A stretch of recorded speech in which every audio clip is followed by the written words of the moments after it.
and illuminates the black water of the ocean. Thick fog descends on it in ominous silence.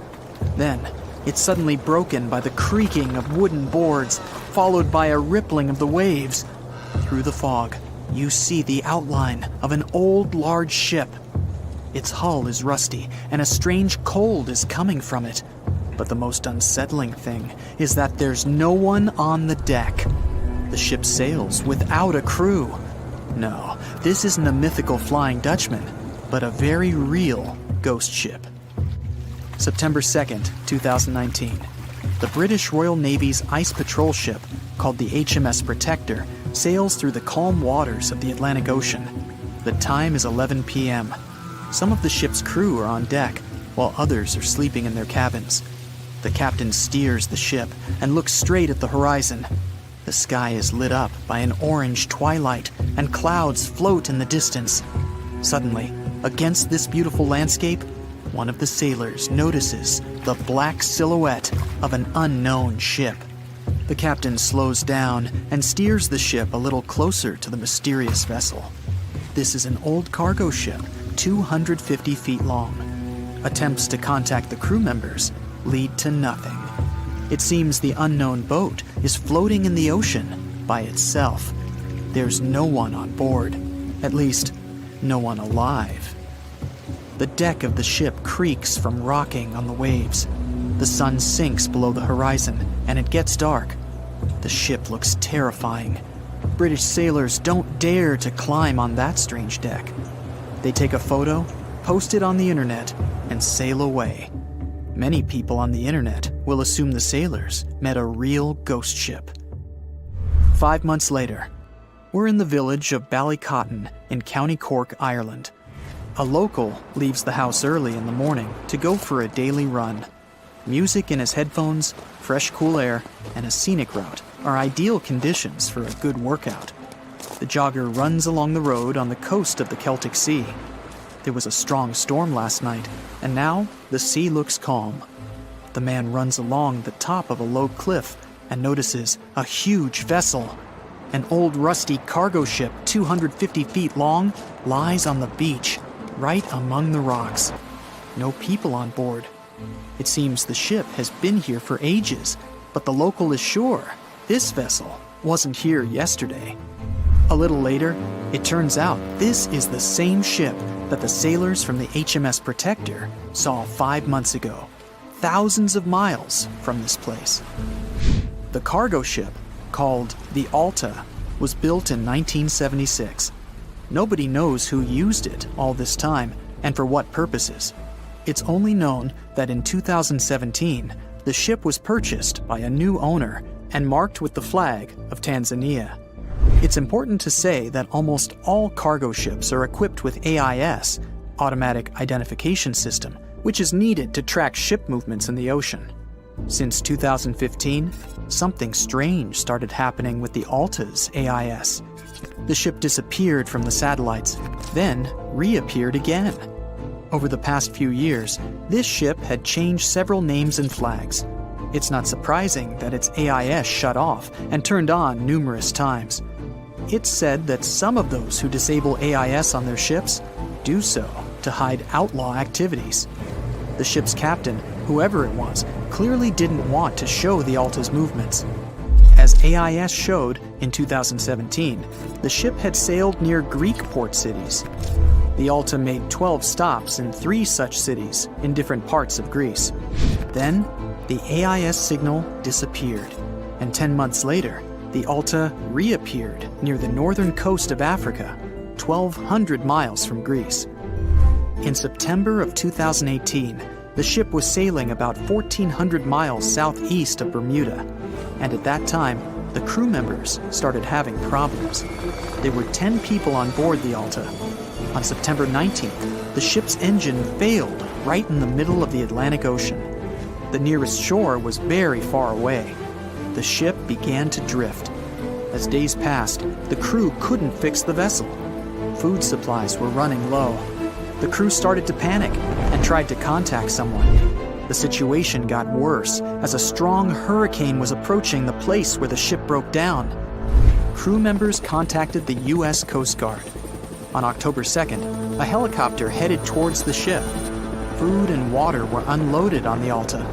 This was enough for the crew to bide their time for several days. About a week later, a rescue boat sailed about 1,500 miles to reach the Alta and help the stranded sailors. Shortly before the start of the hurricane, American rescuers succeeded. The entire crew of the wrecked ship was taken to Puerto Rico. The Alta remained drifting in the ocean. After a while, another ship arrived to tow it to the coast of Guyana. Then, something went wrong again. The ship was hijacked. Who did it and why remains a mystery to this day. But then, for some unknown reason, the thieves decided to abandon the ship and left it to drift in the ocean. For almost a year, the ship's location couldn't be tracked. Then, in September 2019, the vessel was found by the British Royal Navy. How the Alta was able to cover the distance across the Atlantic and wash up on the coast of Ireland is unknown. An investigation has been launched in Ireland. It's necessary to identify the owner of the vessel and find a responsible person to take on the task of towing it. But no one has since been found. Once, an unknown person called the Irish authorities and introduced themselves as the owner of the ship, but didn't provide any evidence. Several barrels of oil were found on board the Alta. To dismantle the ship, the Irish authorities will need to spend about 10 million euros. Local residents are annoyed by the wreck too. Corroding metal is bad for the environment, and kids have already snuck on board and posted a video on the internet from inside the abandoned ship. The further fate of the Alta remains unresolved. It's still lying there. That ship sailed in the ocean for just 2 years. Now imagine if some other managed to drift for 38. In all that time, no one could catch this ship, and people still seek it. That vessel is called the SS Baychimo. It was a merchant ship owned by a Canadian trading company. In 1931, the ship got stuck in ice off the coast of Alaska. A strong snowstorm began. The team waited a week for it to end, but the storm only intensified. One day, the weather improved a bit, and part of the team was evacuated to the nearest city. Another part of the crew, with the captain, set up camp near the ship. The storm started again and didn't stop for a long time. The blizzard was so heavy that the ship's captain couldn't see beyond his arm's reach. Finally, when the storm was over, the captain saw that the ship simply vanished. He decided the Baychimo sank during the storm. A week later, the ship was found, drifting near the place where it was lost. The hull of the ship was damaged so badly that it was unsafe to sail on it. The captain decided to abandon the ship. However, it didn't sink. For the next 38 years, it was drifting at various points along the Alaskan coast. Several times, people climbed on the ship, including native Alaskan residents and a group of researchers. Attempts to save the vessel from the sea ended in failure. The salvage operations were hampered by drifting ice and bad weather. The last time it was seen was in 1969. The ship was frozen and blocked by the ice. In 2006, the government created a special project to find the Baychimo. However, in all these years, the ship still hasn't been found. Its fate is unknown. It's likely that the ship has finally found peace and is now lying on the seabed of the Chukchi Sea.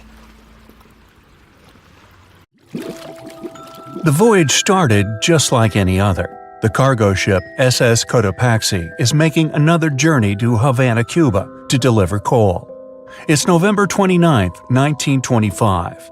For Captain Meyer and his crew, leaving Charleston Port, South Carolina, it will be the last trip the ship ever makes. Its route ran through the Bermuda Triangle. 2 days into the trip, the Cotopaxi sent out a distress signal. It had got caught up in a strong tropical storm and turned over on its side. The wind was very strong and there was powerful lightning as well. Rain gradually filled the ship's hold. Then there was a bright white flash, and the ship disappeared without a trace. Later, its wreckage was found in the Gobi Desert, which is in a completely different part of the world. All 32 crew members, including the captain, were missing. Of course, the part about the Gobi Desert is fictional. For one of his movies, Steven Spielberg came up with the idea that the ship was moved there by aliens. Still, in real life, the ship was never found, and its crew really did disappear. It was officially declared missing a month afterward, and nobody could find the wreck. It seems like a classic case of mysterious things going on in the Bermuda Triangle. But most mysteries are solved sooner or later. In 2020, the Cotopaxi was found. A man named Michael Barnett had moved to Florida to study shipwrecks off the coast. One wreck in particular really caught his attention. It was much larger than the others, and the locals called it the Bear Wreck. It was about 40 miles from St. Augustine in northern Florida, but no one had ever managed to identify the rusty hull. So Michael started to do some detective work. He measured the size of the shipwreck and started working through all the information he could find. He researched hundreds of old newspapers, leafed through insurance records, and looked at artifacts found on the wreck. After hundreds of hours of hard work, Michael was sure it was the Cotopaxi. But a few years before, there had been a rumor that the same ship had been found off the coast of Cuba. The Coast Guard found the wreck of a cargo ship about the same size that looked a lot like the one lost in 1925. Michael was sure they were wrong, so he teamed up with some science journalists and kept investigating. Soon they discovered something that seemed to confirm Michael's belief. Divers found brass valves with the letters SV on them in the wreckage of the ship. Michael suggested these initials referred to Scott Valve Manufacturing Company. The headquarters of this company was in Michigan, not far from where the Cotopaxi had been built. The company had probably supplied parts for the Cotopaxi. So the puzzle seemed to be solved. The Bear Wreck was really the missing cargo ship. But Michael still needed to work out why the ship had sunk. Did something mysterious really happen to the Cotopaxi in the Bermuda Triangle? Later, Michael found the testimony of the ship's carpenter among some old papers. The carpenter claimed that the hatches covering the coal on the ship had been in a terrible condition before it sank. Repair work on the covers wasn't finished before the crew got the order to sail to Cuba. So if the hatch covers were still broken during the trip, water could have easily gotten on board. This water probably flooded the hold during the tropical storm. This was the real reason why the Cotopaxi went down. There was really nothing mysterious about it. It was just a mistake made by ordinary people. But this is just one example out of dozens, or even hundreds, where ships and planes have gone missing in the Bermuda Triangle. We still can't explain some of these incidents. It seems like there really is something weird going on there. One of these strange events happened in 1948. A passenger jet was headed for Miami from San Juan, Puerto Rico. It disappeared in the same area as the Cotopaxi. The 32 people on board vanished without a trace. The weather was clear throughout the flight, but experts think that when the plane was about 50 miles from the coast, it could have been hit by a strong wind that knocked it off course. Years later, a similar plane was found in the area of the Bermuda Triangle, but because no one could work out the registration, it was impossible to say for sure if it was the same one. Something even stranger occurred not long before, in 1945. 5 planes went missing all at the same time. Some trainee pilots were practicing their navigation skills, but when they'd finished, it seems they couldn't find their way back home and disappeared. Many people assume they just ran out of fuel. This seems likely, but still, the circumstances were really strange. The trainees were being supervised by an experienced pilot who had 2,500 hours of flight time. He would never have let a group of newbie pilots get that far away from their base. Even now, people still debate what could have happened. Some insist the pilots ran into something supernatural out there in the Bermuda Triangle. But who knows? And here's another freaky thing that happened there which no expert has been able to explain. Time travel. In 1970, Bruce Gernon was flying a plane from Andros Island to the Florida coast. When he was at 11,500 feet, a giant cloud appeared in front of him. It kept getting bigger and bigger, and he had no choice but to fly through it. As soon as he did, the plane was surrounded by darkness. It was as if the day had turned to night in a split second. Suddenly, Bruce began to see white flashes of light around him. They were so bright that they lit up the entire sky. But they weren't lightning bolts, although he couldn't really explain what they were. The plane continued through the strange cloud for almost a half an hour. Bruce noticed that the cloud changed shape during this time. The space around the plane turned into a tunnel. Then the tunnel started narrowing. Bruce became really tense as he tried to cope with the plane's controls.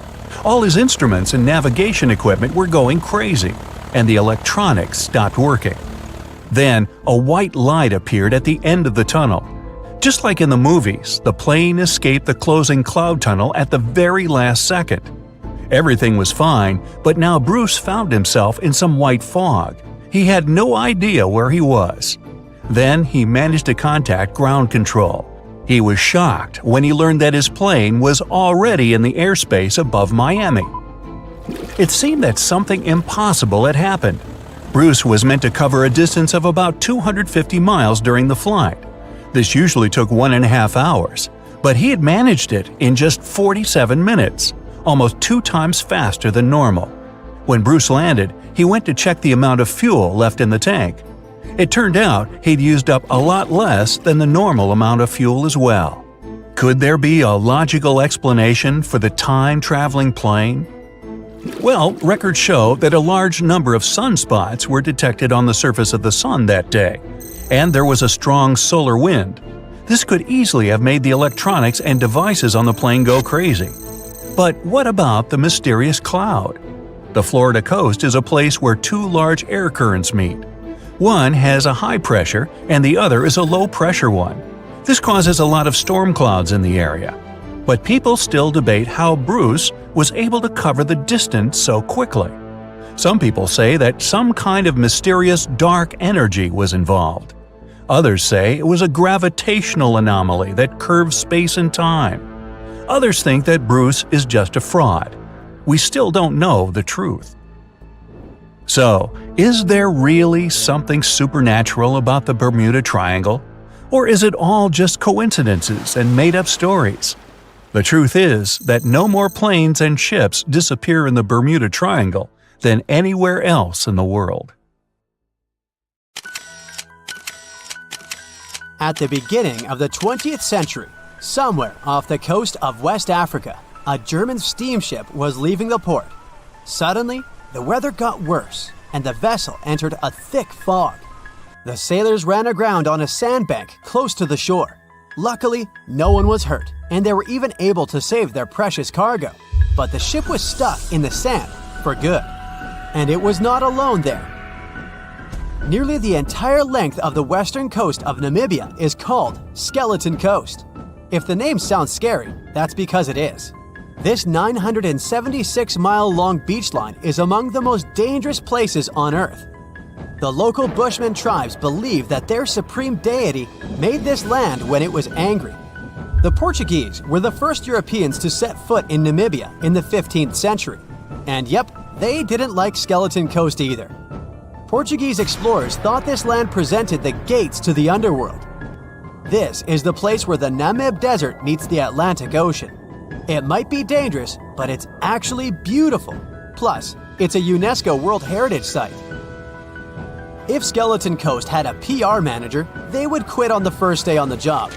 The area is not exactly tourist-friendly because of its geography and history. Beneath the sand and the waves, there is a secret ocean currently lurking for unsuspecting sailors. It's called Benguela Current. It flows towards the north along the coast of southern Africa. This part of the Atlantic is rich in marine life, but the current's land neighbor isn't that happy with the deal. This arid climate created the Namib Desert, one of the driest regions on Earth. And that marine life I just mentioned? It's sharks. 11 species of them to be exact. And yes, the great white decides to pop by once in a while. So far, we've got a desert landscape, strong currents, and sharks. Not a place for a beachside resort, definitely. But if someone ends up on Skeleton Coast, will they know they're in danger? Don't worry, they will. The beach is littered with wrecks of all sizes and shapes. If you remember that German ship I mentioned in the very beginning, its massive and rusted stern is now sticking out from the desert sand.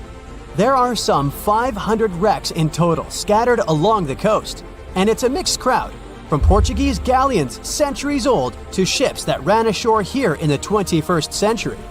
A modern fishing ship called Zela India managed to slip from its tow rope in 2008 and ended up on Skeleton Coast.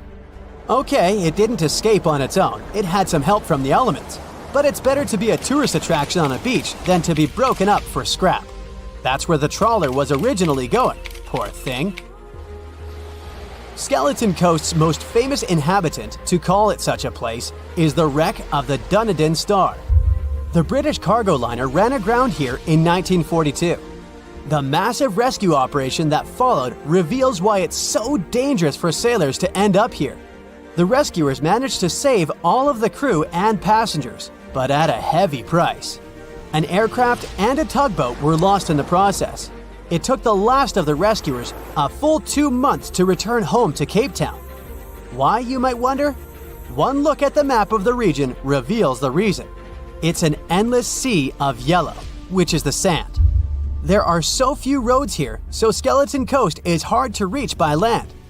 There are also legal obstacles. You need a special permit to drive into the area. But the skeletons in the name of the area don't only refer to ships, they also stand for animal bones. Most of these belong to whales and seals. Many animals have adapted to the area, so lions and hyenas roam the coastline in search of a meal. Yeah, now there are hungry lions as well, as if those sharks weren't enough.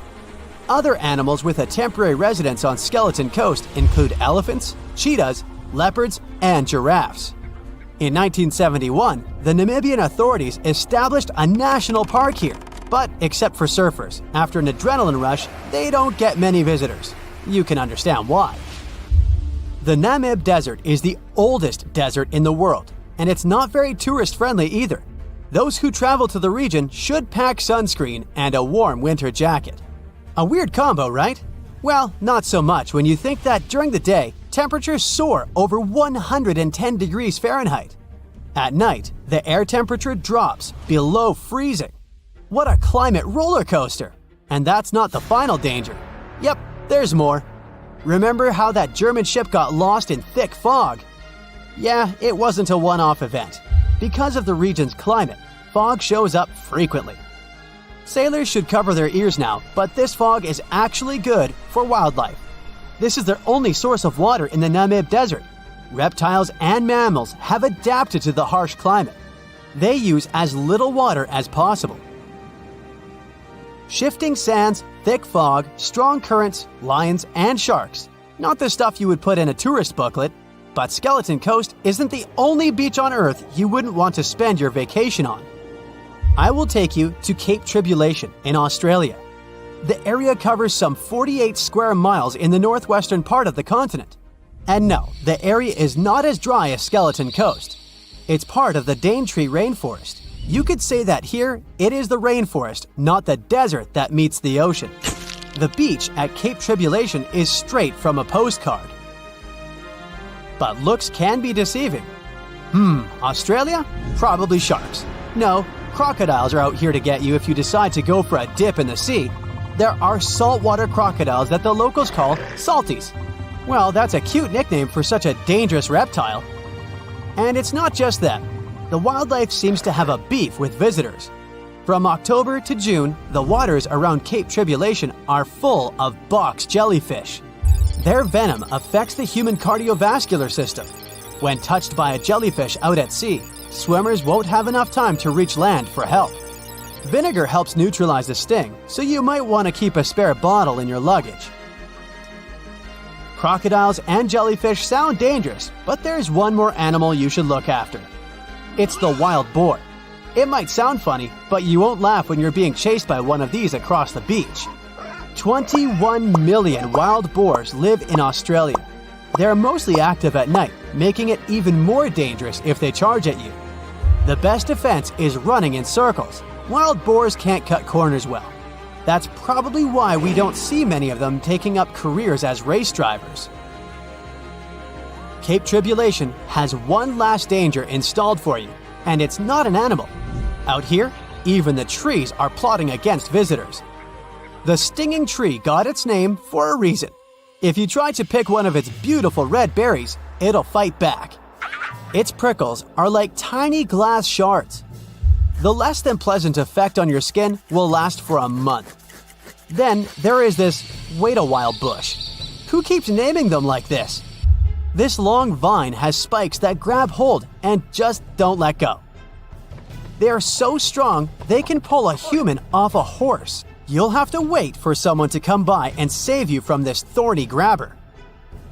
If you are about to cross this Australian beach from the vacation list, hold on for a second. Tourism is booming here. The local authorities have restricted access to all of the danger zones. Visitors go swimming in dreamy water holes that are surrounded by lush vegetation. There are even ropes to swing from. Now, that's a beach you can finally relax on. No matter what happens, don't stop! We almost got it! Two treasure seekers are digging frozen ground in a cornfield at night. It's raining hard, lightning is flashing, but these two guys keep working. And now the shovel hits something solid. No way! A treasure chest! They start digging faster and find a piece of a ship's engine. What the? Far from the seas and lakes, somewhere under the fields of Kansas City, they found a giant sunken ship. How is this possible? Now you'll see. Some people spend their lives searching for shipwrecks with treasures underground. One of them is explorer David Hawley. He's been looking for such ships far from the seas, rivers, and oceans for many years. He does this because he likes the feeling of adventure. The holds of these ships may contain chests of gold, antiques, and artifacts. And you can get a lot of money for them. David says you don't have to go into the ocean to find a sunken ship. They may be lying in your backyard. But why do ships end up buried underground among fields, farms, and plains? Let's find out using the example of steamboat Great White Arabia. According to old records, the newspaper clippings, this ship had been carrying about 200 tons of treasure before it sank in 1856. Many rumors and local legends said the ship was lying underground, a few miles northeast of Kansas City. It was there because people deliberately altered the riverbed and channels of the Missouri River in the second half of the 19th century. They artificially brought the shores closer to each other. They narrowed the river to increase the flow's speed, so boats could sail much faster. In the 19th century, steamboats were the most popular means of transporting passengers and goods. Before railroads, they extended the western border across the Mississippi and Missouri rivers and brought supplies to people. That's why it was so important to increase the speed of their movement. So, on September 5, 1856, Arabia was sailing along such an estuary. It came across a snag sticking out of the water. A piece of log quickly flooded the ship. Fortunately, all passengers were evacuated. But the steamer and its precious cargo reached the silt bottom of the Missouri River in a few minutes. Several years had passed. Everyone forgot about the vessel. During this time, the course of the Missouri River had changed.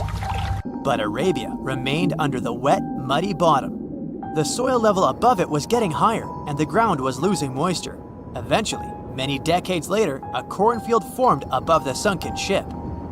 In the 1980s, one farmer owned this area, and he had no idea what was hidden in his territory. David Hawley carefully studied the history of the sunken ships of the USA.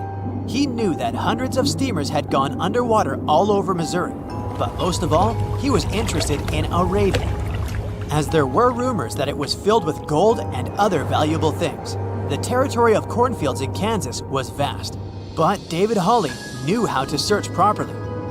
In 1987, he started working. First, together with his brother and father, they collected all the clippings from old newspapers they could find. They were looking not only for information about the steamer, but also for maps of the Missouri River. They tracked its historical changes, checked the dates, and identified a large area where the steamer sank. Next, they used electromagnetic testing and other geological stuff to study the soil and find the right place. They searched for differences in ground moisture and density. Then, they went through the territory with powerful metal detectors.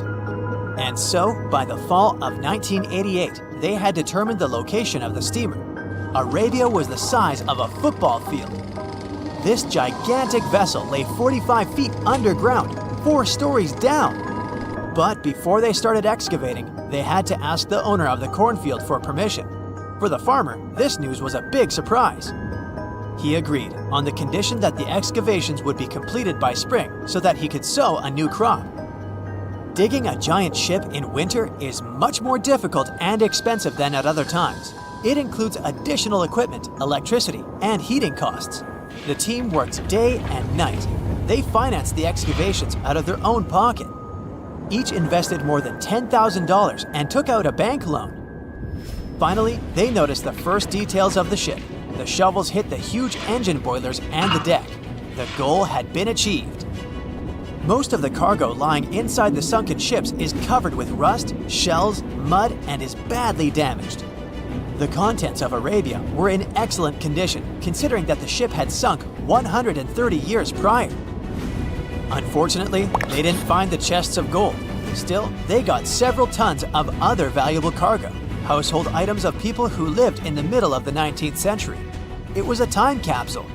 The ship was carrying supplies for hundreds and thousands of people, and all these things were perfectly preserved. For example, they could clearly see the brand stamp Goodyear Rubber Company on one rubber shoe. The longer the excavations continued, the more things David and his team found. In the barrels, they found plates from the 19th century. They were intact and usable. Also, there were clean clothes, thousands of pairs of shoes, harpoons, frying pans, and umbrellas. The ship was carrying cargo to supply about 16 small towns. Yes, it's not gold, but such artifacts are also precious. The contents of the ship could be worth millions. However, the crew wasn't going to sell these things. They made a museum on the site of a former fruit market in Kansas City. If you go there, you will immediately feel like you're in a department store of the 19th century. There are thousands of items in good condition. Even the matches here are dry enough to light up. It took David many years to present the entire collection from the steamship. He values each of the items and doesn't want to sell them. Anyone can come here, pay for a ticket, and find themselves in the past. Who knows, maybe there's an old ship hidden in your backyard too. Geologists found an older vessel in the hot desert of Namibia in 2008. This ship sailed back in the days when pirates scared sailors on the seas, and now it's inside a dried-up lagoon. The ship sailed from Lisbon in 1533 and disappeared with the crew near a small diamond mining town. After almost 500 years, the hull had been badly damaged. Only the carcass of the ship remained, but the treasure hidden inside the vessel stayed intact.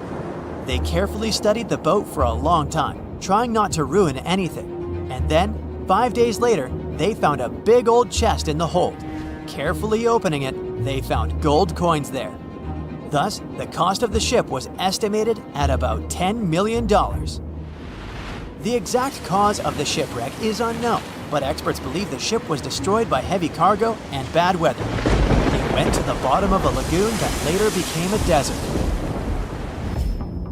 Some find an airplane in their backyard, others discover a ship, and one man found a passage to an ancient secret city in his house. This happened in Turkey in 1963. The owners of the building decided to make repairs. He went to his basement and knocked down the wall to turn this place into a living room. And so, behind one wall, he found a tunnel leading underground. The man thought it was some kind of a secret chamber. He went down there and realized it was something much more than that. It was an ancient city 18 floors deep. People built it in the years 780 to 1180 as a refuge from weather disasters and the invasion of enemies. This place also includes many underground tunnels that stretch for several miles in different directions. People could get to the town from different points using secret passages leading to these roads. The city can accommodate about 20,000 residents, livestock, and tons of food supplies. Archaeologists have also found a chapel, schools, stables, and public kitchens there. They say nothing is ever lost, and it's true. Let's discover ships frozen in time. The first one is truly fascinating. Here, the Antikythera shipwreck. It's a Greek trading ship from the 1st century BCE. It's located on the east side of the Greek island of Antikythera and at the merging point of the Aegean and Mediterranean seas. Around 2,000 years later, in 1900, a group of Greek sponge divers discovered the wreck. They were going to Tunisia, yet they were forced to find shelter from a storm on a nearby island. Since they couldn't go anywhere due to the storm, they decided to look for sponges until the weather got calmer. One of the divers discovered the shipwreck at depths of around 130 feet. Imagine someone going for a sponge hunt, but getting out to the surface with archaeological treasures. The captain of the sponge boat talked to the Greek officials about what they had found. The officials sent 2 ships to the wreckage. The salvage operation was successful, and discoveries are now in Greece's National Archaeological Museum in Athens. The findings included 3 life-sized marble horses, jewelry, coins, and hundreds of works of art, including a 7-foot-tall Colossus statue of Hercules. Among these treasures, Antikythera ephebe, a bronze statue of a young man, caught more attention. Because the ephebe doesn't comply with any familiar iconographic model, and there are no known copies of his type, he held a spherical object in his hand. Scholars have different theories of who that person could be, but they are not in a consensus yet. More than 70 years later, Jacques-Yves Cousteau and his team went to the area and recovered hundreds more artifacts and the remains of 4 people.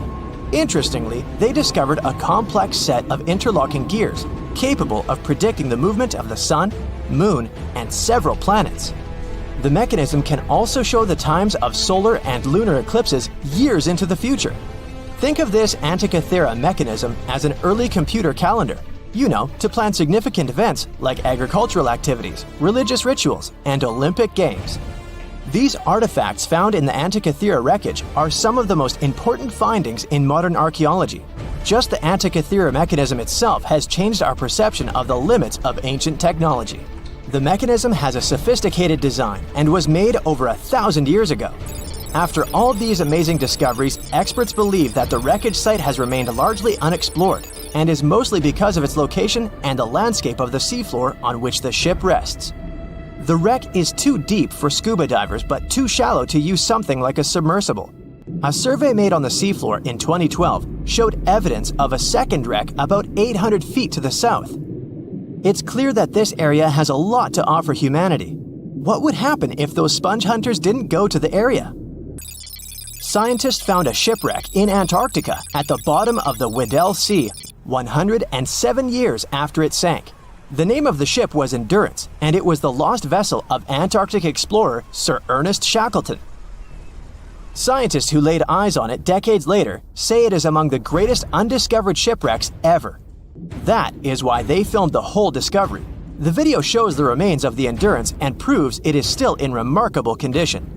It has been sitting in 10,000 feet of water for over a century, yet it looks like it sank very recently. So the story goes like this. The ship was crushed by ice and sank in 1915. Shackleton and his crewmates had to escape by themselves in small lifeboats. From then on, it was all about survival. Shackleton imagined to get his crew to safety. Then, the ship sank. Yes, this is a pretty impressive story. But why did scientists prize this ship? Firstly, Shackleton's Imperial Trans-Antarctic Expedition sailed to make the first land crossing of Antarctica. Yes, the crew was trapped in ice, but the intention was important. Secondly, it's about the challenge itself of finding the shipwreck. The Weddell Sea is almost always covered in thick sea ice. The same ice that made the Endurance sink. Getting near the presumed sinking location is super hard, let alone being able to conduct research. Experts of the modern expedition team foresaw the time when the lowest extent of Antarctic sea ice would come using satellite images. They realized that the weather was in their favor to start an expedition. Dr. John Shears said that they have successfully completed the world's most difficult shipwreck search, fighting against constantly shifting sea ice, blizzards, and temperatures decreasing to -0.4 degrees Fahrenheit. Yeesh, I can't imagine the worst conditions in Antarctica if these conditions are in their favor. Lastly, look at this. It's timbers. They're very much intact. Plus, you can read the ship's name. It's still visible. Marine archaeologist Menson Bound says that this is the finest wooden shipwreck he has ever discovered. He has 50 years of career experience, so I believe the guy. So how come the wood is not rotten? Dr. Michelle Taylor, a deep-sea polar biologist, said that there has been little wood deterioration because the wood-munching animals are not in this forest-free region of Antarctica. Workers of a coal mine in East Serbia discovered 3 shipwrecks that had been there for at least 1,300 years. The largest shipwreck is an ancient Roman fleet. It's around 50 feet long with a flat bottom. It's estimated that the ship could carry a crew of 30 to 35 people. Looking at its hull, you can see the marks of repairs. Wow, this one had a lengthy career. You know, it gives us insight into more than 1,000 years ago. The 2 smaller vessels, on the other hand, match descriptions of boats used by Slavic groups to attack the Roman frontier.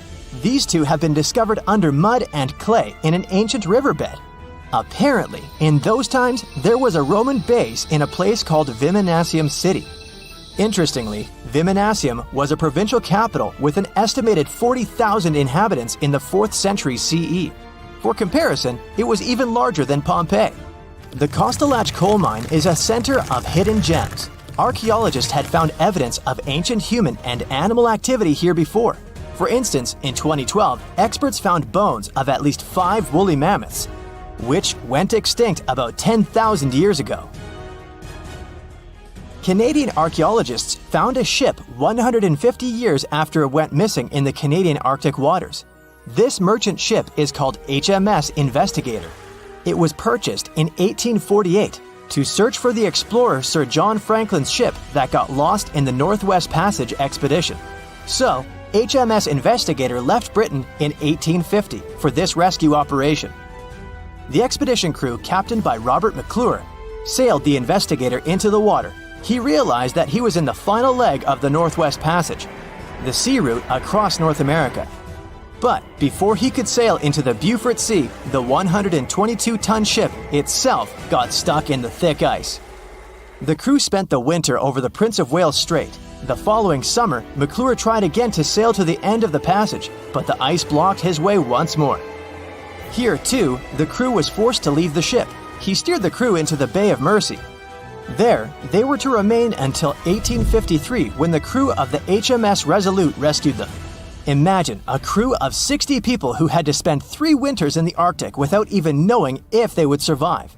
Later on, the ship was found sitting upright in about 36 feet of water. It was in very good condition. Arctic water has prevented the outer deck of the vessel from deteriorating quickly. The outline of the ship and its timber can be clearly seen. Plus, archaeologists have uncovered artifacts on land left by the sailors. They had unloaded everything before abandoning the Investigator. 3 sailor graves and 1 British naval shipwreck had also been discovered in the area. I wonder what else they could find there.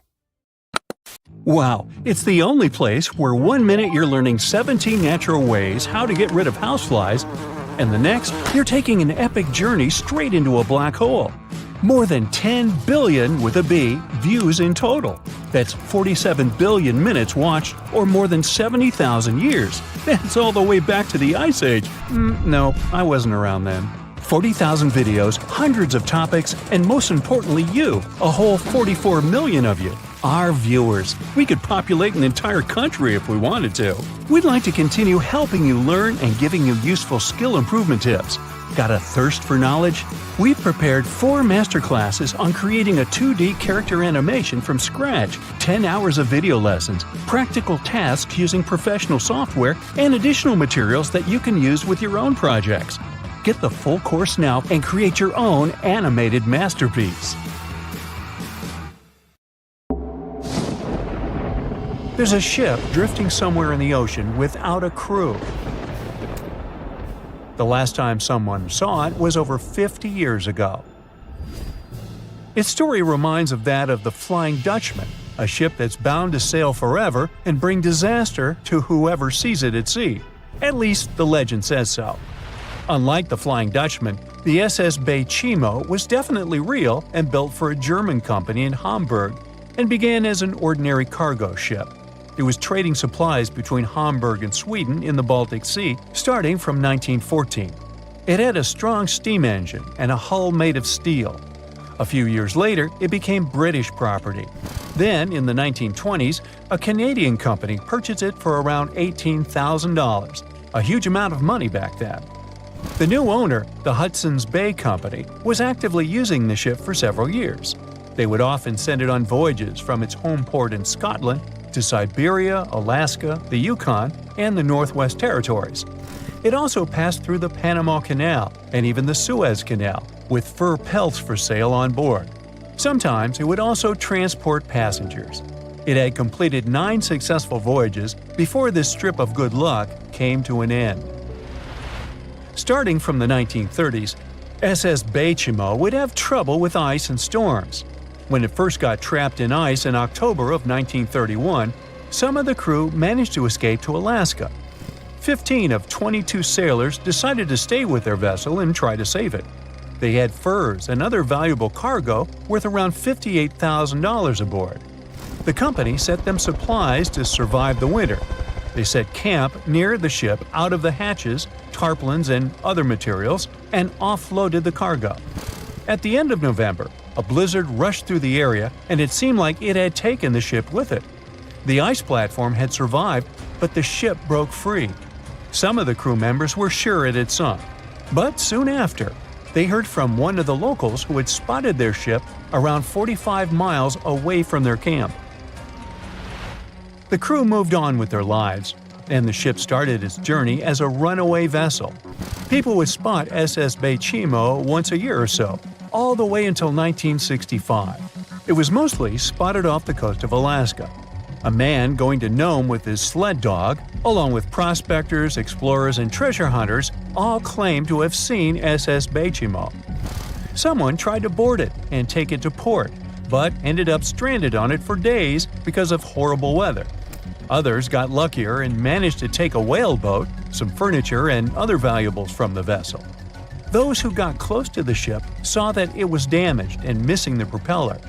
Still, it stayed afloat without a crew for at least 38 years and became the longest sailing ghost ship in history. In 2006, the Alaskan authorities started a project to solve the mystery of this ghost ship of the Arctic and finally find SS Baychimo, either still above or below the water. So far, the project has not been a success. SS Baychimo remains one of the estimated 4,000 ships that have disappeared off Alaskan shores. If the legend of the 17th century isn't lying, this ghost ship could be sailing somewhere along the Flying Dutchman. It belonged to the Dutch East India Company. Its captain managed to do the impossible for that time and sailed from Holland to Indonesia in only 3 months. They said he was flying over the sea, and some evil tongues explained that he had made a deal with evil forces to achieve that. Once the ship was sailing back home, its captain and crew disappeared without a trace. There are many versions of what happened to it. One of the first ones said it had tried to enter port at the Cape of Good Hope, got in a terrible storm, and sank as there was no captain to save it. Another legend says the captain had refused to obey the skies to let the ship sink during the storm. A scary life form then struck the boat and the crew, and it was condemned to forever wander without rest. Many sailors claim to have spotted the Wandering Dutchman. The Duke of York, who was to become King of England, mentioned having seen it in Australian waters. Right after spotting the ship, the man who saw it first fell from the top of the mast and didn't survive. There were more encounters with this legendary ship up to the middle of the 20th century. Ships would nearly collide with it as the Flying Dutchman jumped out of the blue. Scientists have a more logical explanation for this mystery: Fata Morgana, not to be confused with Hakuna Matata. Now, when you're out at sea on a hot day and the air is all wavy, it feels like when you look at the road on a scorching summer day. That's because of something called atmospheric refraction. When light passes through different layers of air with different temperatures and densities, it bends and twists. Sometimes, under certain conditions, this bending of light can create really bizarre optical illusions over the ocean, like sightings of the Flying Dutchman. The Fata Morgana phenomenon can make distant objects appear distorted, stretched, or even lifted above the horizon. So you can see a ship far away, But because of the way the light is bending, it will look like it's floating above the water or even disappearing and reappearing. A fata morgana is most commonly seen in polar regions, especially over large sheets of ice that have a uniform low temperature. But you can see it anywhere, even in deserts and over lakes on hot days. The first stories about ghost ships go all the way back to ancient Greek and Roman mythology. One of the most famous ghost ships in history is the Mary Celeste. This brigantine was traveling from New York City to Genoa and was fully stocked with provisions, but missing a crew when it was discovered in the Atlantic Ocean in 1872. The crew's personal belongings were also there, completely undisturbed. The final entry in her log was made 10 days earlier. We still don't know what happened to its crew, and the ship has inspired many spooky stories and legends. The Lady Lovibond was another legendary schooner that is believed to have been wrecked off the coast of Kent in the middle of the 18th century. The story tells that the ship's captain, Simon Reed, had just got married and took his bride on board for a celebratory cruise, despite the superstition that it could bring bad luck. They were on their way to Portugal when the first mate, who is also in love with the captain's new wife, went mad because of jealousy, attacked another crew member, and then took over the wheel and steered the ship straight into the dreaded Goodwin Sands. No one aboard survived, and the schooner is said to reappear as a ghost vessel every 50 years. In present times, many vessels become abandoned and turned into ghost ships intentionally. There are thousands of them floating in U.S. rivers, lakes, channels, and coastal waters. Some people lose their boats in storms and other extreme weather. Others have to abandon their boats because maintaining them can cost 10% of the boat's price. Plus, docking a vessel can add up to several $1,000s every year. Most boats have been made of fiberglass, so an owner can't just recycle them as scrap metal. So, once they want to get rid of it, they often tie it to a dock and sneak away, or leave it floating far away from the shore, or just try to sink it.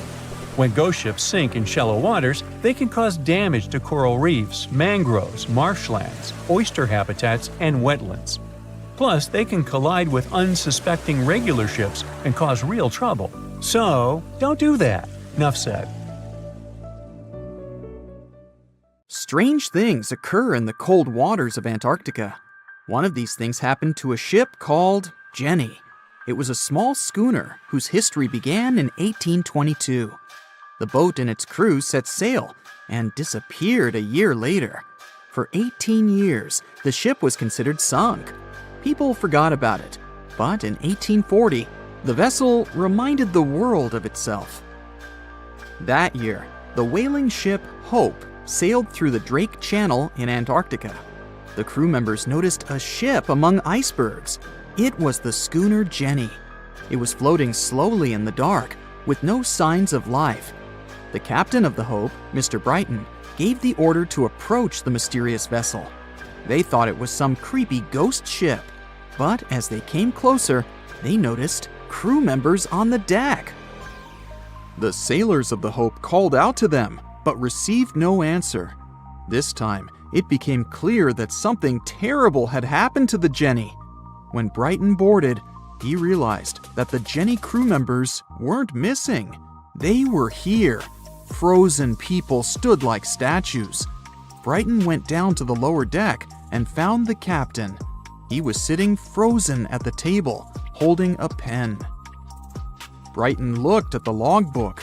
The last record was made on May 4th, 1823. The captain wrote that he was the only living member of the crew. They spent 71 days without food. It seemed that the ship got lost in the sea because its captain went off course or sailed into an iceberg, but no one knew for sure. After that, nobody ever saw the Jenny again. According to rumors, the crew of the Hope abandoned the frozen ship and left it to drift in the cold waters. According to other rumors, this whole story is fiction. The story of the Jenny was described in a German magazine in the middle of the 19th century.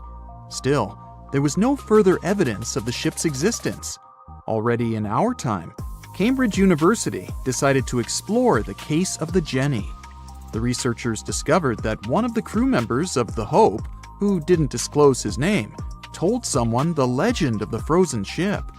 Someone shared the story with another guy, and it was published in a German magazine called Globus. And that's all. There was no other evidence. One of the most famous ghost ships was the Mary Celeste, and there's no doubt about its existence. The history of this vessel was documented in court.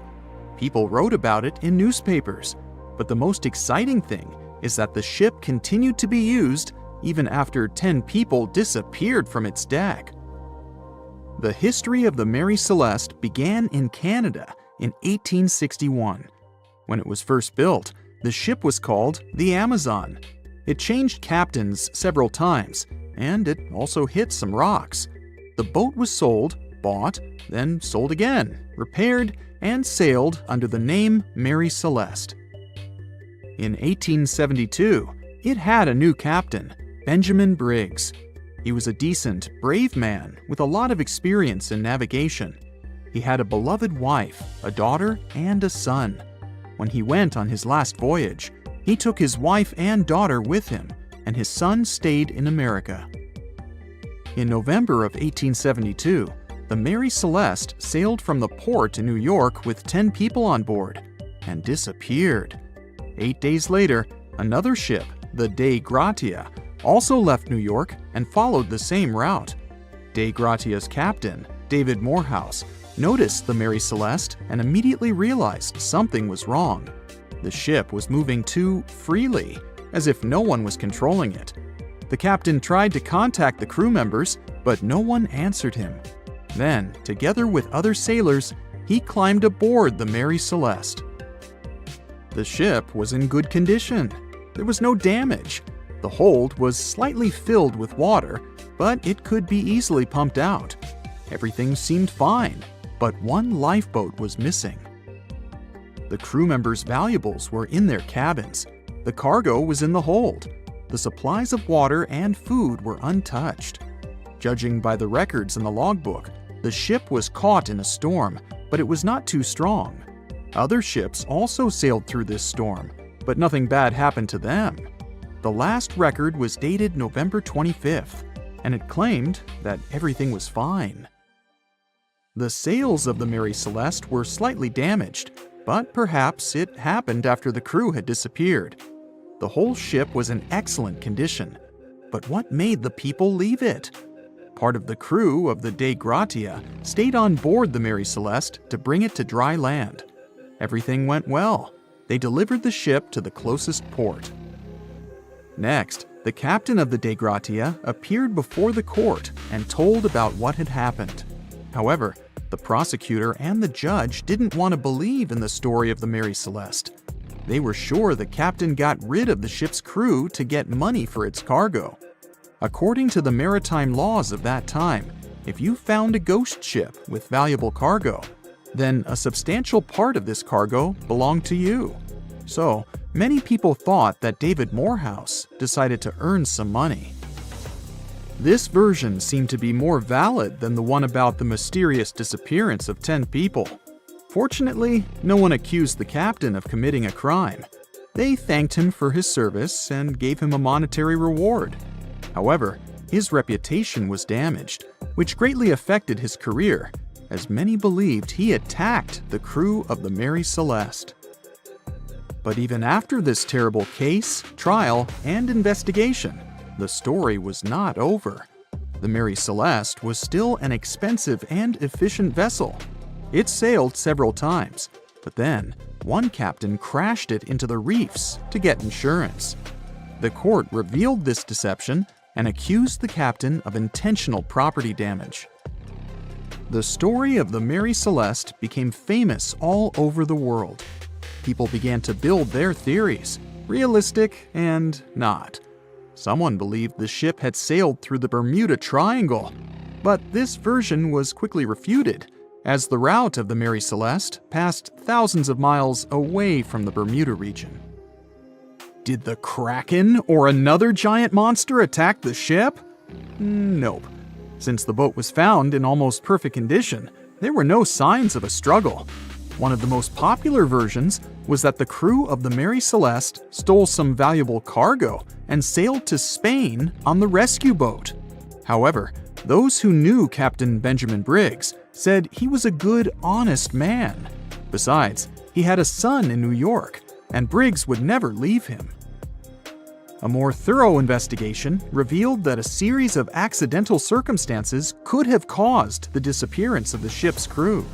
Before its last voyage, the vessel delivered coal.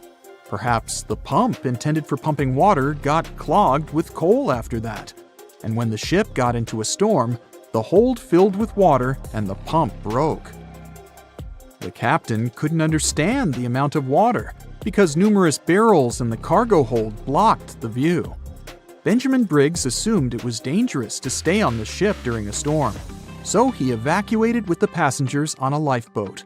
Perhaps they were close to land and decided to sail there, but the storm intensified and overturned the boat. Also, one record in the log journal said that the chronometer was faulty. It was a device that helped to determine your location at sea using longitude. Briggs got lost and didn't know which way to sail. The storm was strong, and he couldn't determine whether the ship would sink. Perhaps Briggs decided to leave the ship in a rescue boat when he saw the coast of the Azores. The uniqueness of this ghost ship case is that, unlike many others, you can investigate it yourself. There's a lot of information about the Mary Celeste on the internet. There are documentaries and research articles. Perhaps you'll be able to notice something that others haven't seen and solve the mystery of the disappearance of 10 people. They said it was the most technologically advanced ship. They said it was unsinkable. And when it sank, they made a movie about it. These were the main reasons why the Titanic disaster became world famous. But unfortunately, this is not the only large-scale shipwreck. And sadly, there have been cases much worse than the tragedy of the Titanic. One of them occurred on April 27, 1865. The Sultana steamboat carried passengers and cargo daily between St. Louis and New Orleans. It was a pretty large wooden boat with 3 decks and was 260 feet long and 70 feet wide, almost twice the size of a basketball court. The ship could carry about 350 passengers, but on that unfortunate day, more than 2,000 people were on it. On April 23rd, she was making a routine voyage from New Orleans when it broke down. Something was wrong with the boiler, so the vessel docked in Vicksburg for repairs. At the port, the ship's captain, James Cass Mason, found out about an excellent opportunity to earn a lot of money. All he needed to do was to transfer a large group of former prisoners to the north. The captain agreed to do it, but the problem was that the boiler required a lot of time to repair.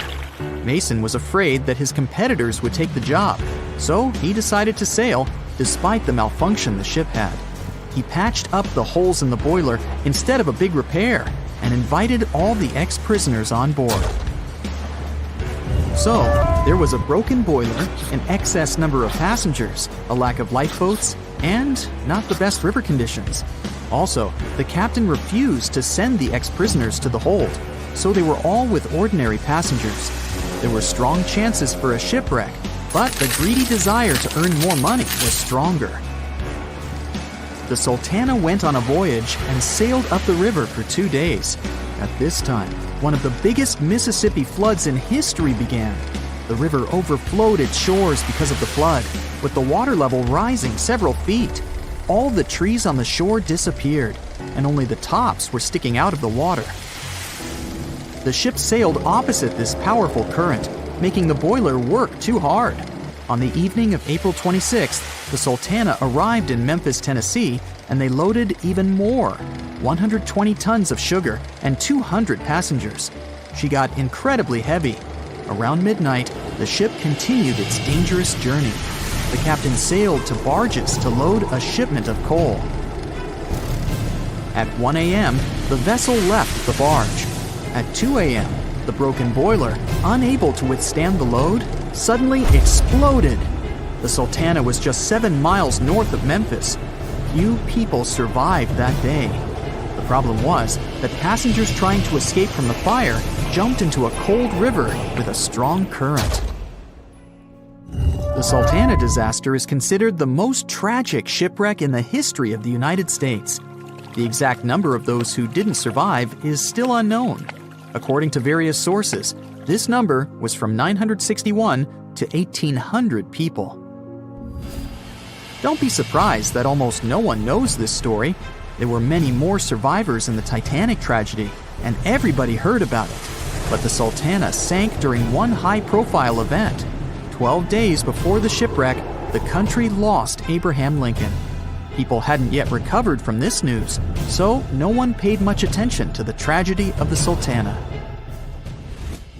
Many catastrophes happened quite recently by historical standards. One of them occurred in 2002. The ferry La Jula was a Senegalese vessel. The ferry sailed twice a week, mainly along the coast of Dakar, carrying passengers who traded mango and palm oil. It made daily voyages and never faced severe problems thanks to modern rescue equipment and good repair service. But one day, the ship's crew discovered a malfunction and sent the boat to port. For almost a year, La Jula was in a non-working condition, awaiting repairs. But it didn't get high-quality service. After poor maintenance, the ferry set off on its last voyage. On September 26, 2002, La Jula sailed between southern Senegal and Dakar, and at 11 p.m. headed toward Gambia, where a strong storm began. The wind raised high waves, but this wasn't critical for the large passenger ship unless the number of people on board didn't exceed the established norm. La Jula was supposed to carry about 500 passengers, but had many more people that day. Too many passengers, poor repairs, and a strong storm caused severe problems for the ship. But the main factor in the shipwreck was that La Jula was only built for sailing in coastal waters, but that day, it sailed far from the shore. Big waves started rocking the boat, and at some point, it just turned upside down. The ship's deck went underwater, and its lower part stuck above the surface like an iceberg. All the passengers sitting in cabins fell on the ceiling and lost their orientation in space. There were no holes or damage in the ship's hull, and water flooded the lower decks for a long time. The vessel stood in a twisted position for several hours. Then, the boat began to sink when the water seeped through the deck and hold. The ocean was warm, but no one came to save the passengers. People had to wait almost 4 days to be rescued. Unfortunately, only a few managed to survive. The Philippines is a very dangerous area for ships. This place consists of several thousand islands and a vast area with shallow water. Ships can run aground and damage the hull with reefs and pitfalls. On September 20th, 1987, one of the most terrible disasters in navigation history occurred there. A Philippine passenger ferry called Dona Paz left one of the islands and sailed toward Manila. The sun was shining, the ocean was calm, and the visibility was good. But for some reason, the crew members didn't notice how the tanker Vector was approaching them. The two ships collided at low speed. The collision wasn't strong, but the problem was that the Vector had tons of oil on board, and the Dona Paz crashed into the cargo hold where that oil was stored. So it spilled all over the ocean, and then a spark slipped through. Not only did the two ships catch fire, but also filled with water. Both ships sank in a matter of seconds. Only a few dozen people survived that disaster. On September 27, 1854, the passenger ship Arctic sailed from Liverpool to New York. The fog came rolling down, and visibility got really bad. Another boat appeared out of the thick white haze, the French steamer Vesta. The ships were close enough to each other that a collision was inevitable. The French vessel was smaller, so it seemed to the Arctic's captain that Vesta had received a lot of damage. And while he was staring at the other ship, his boat got quickly filled with water. The captain gave the order to sail to the shore as fast as possible, but the ship's engines stopped working because of the flood. Then the ship's crew started to lower lifeboats with women and kids. Still, when rescuers found lifeboats with people, it turned out that only 87 out of 400 people survived, 65 crew members and 22 passengers. Surprisingly, there were only grown men among them. The ship's captain survived by clinging to the wreckage. All newspapers wrote about this story as one of the most terrible and shameful tragedies in navigation history. The survivors were criticized because they didn't save women and kids, and the crew members were accused of violating the law, since the safety of passengers should be higher than the safety of sailors. But despite this, none of them were brought to responsibility. Unfortunately, shipwrecks still occur to this day, but fortunately, there are fewer of them than before, thanks to modern navigation systems and radar. But no technology can guarantee there won't be a super strong storm or any other emergency that no one can foresee. Far out in the open sea on a perfectly calm day, a dot appears on the horizon. It grows in size as it gets closer, and soon you can see it's a ship. But when you look at it through the spyglass, chills go down your spine. The vessel is in perfect condition and its cargo is on board, but it's completely devoid of people, drifting listlessly along the current. That was what the captain of the Ellen Austin saw in 1881, and what brought his crew so many sorrows. In December of the previous year, the Ellen Austin, a big 210-foot-long ship, left the port of Liverpool to make its trip to New York. The ship was carrying a load of people hoping to find a better life in the New World.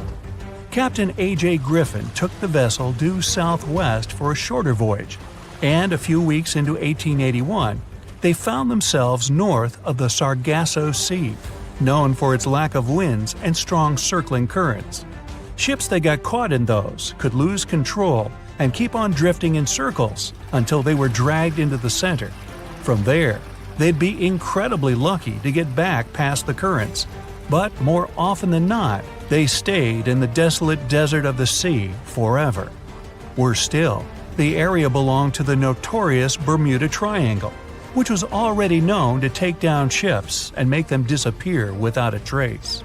The ship's crew were nervous, afraid of being in such a dangerous area so close to a sea that could bring them to a standstill. And ominously, some of the Sargasso Sea's calm must have escaped it, because the Ellen Austin lost its speed one day and fell adrift without the winds. It was fine, though. They had ample provisions and were still on schedule. Captain Griffin was walking around his ship, giving orders in a voice full of calm authority, and both his crew and passengers trusted him completely. But then, the lookout shouted from above that a ship was in sight.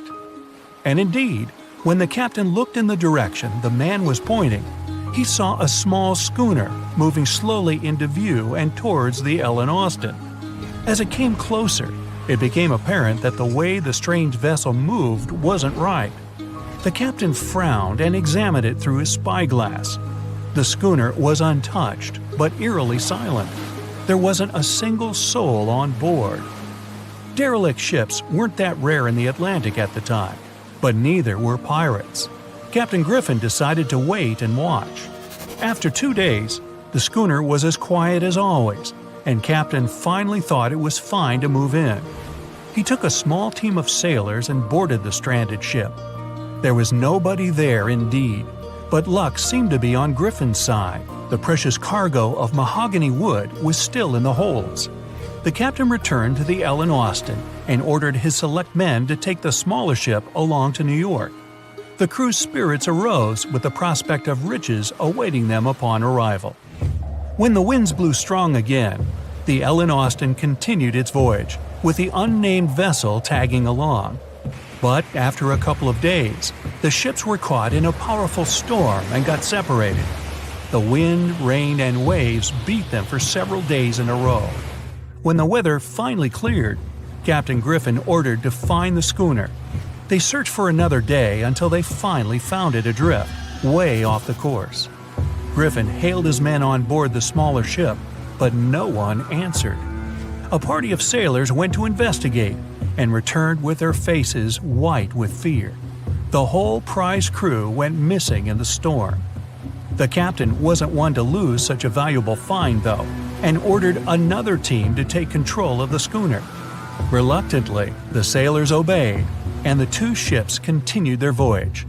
They agreed to stay as close as possible to one another and ring their bells at set intervals at night to let each other know they were fine. Several nights went all right, with bells ringing reassuringly every hour.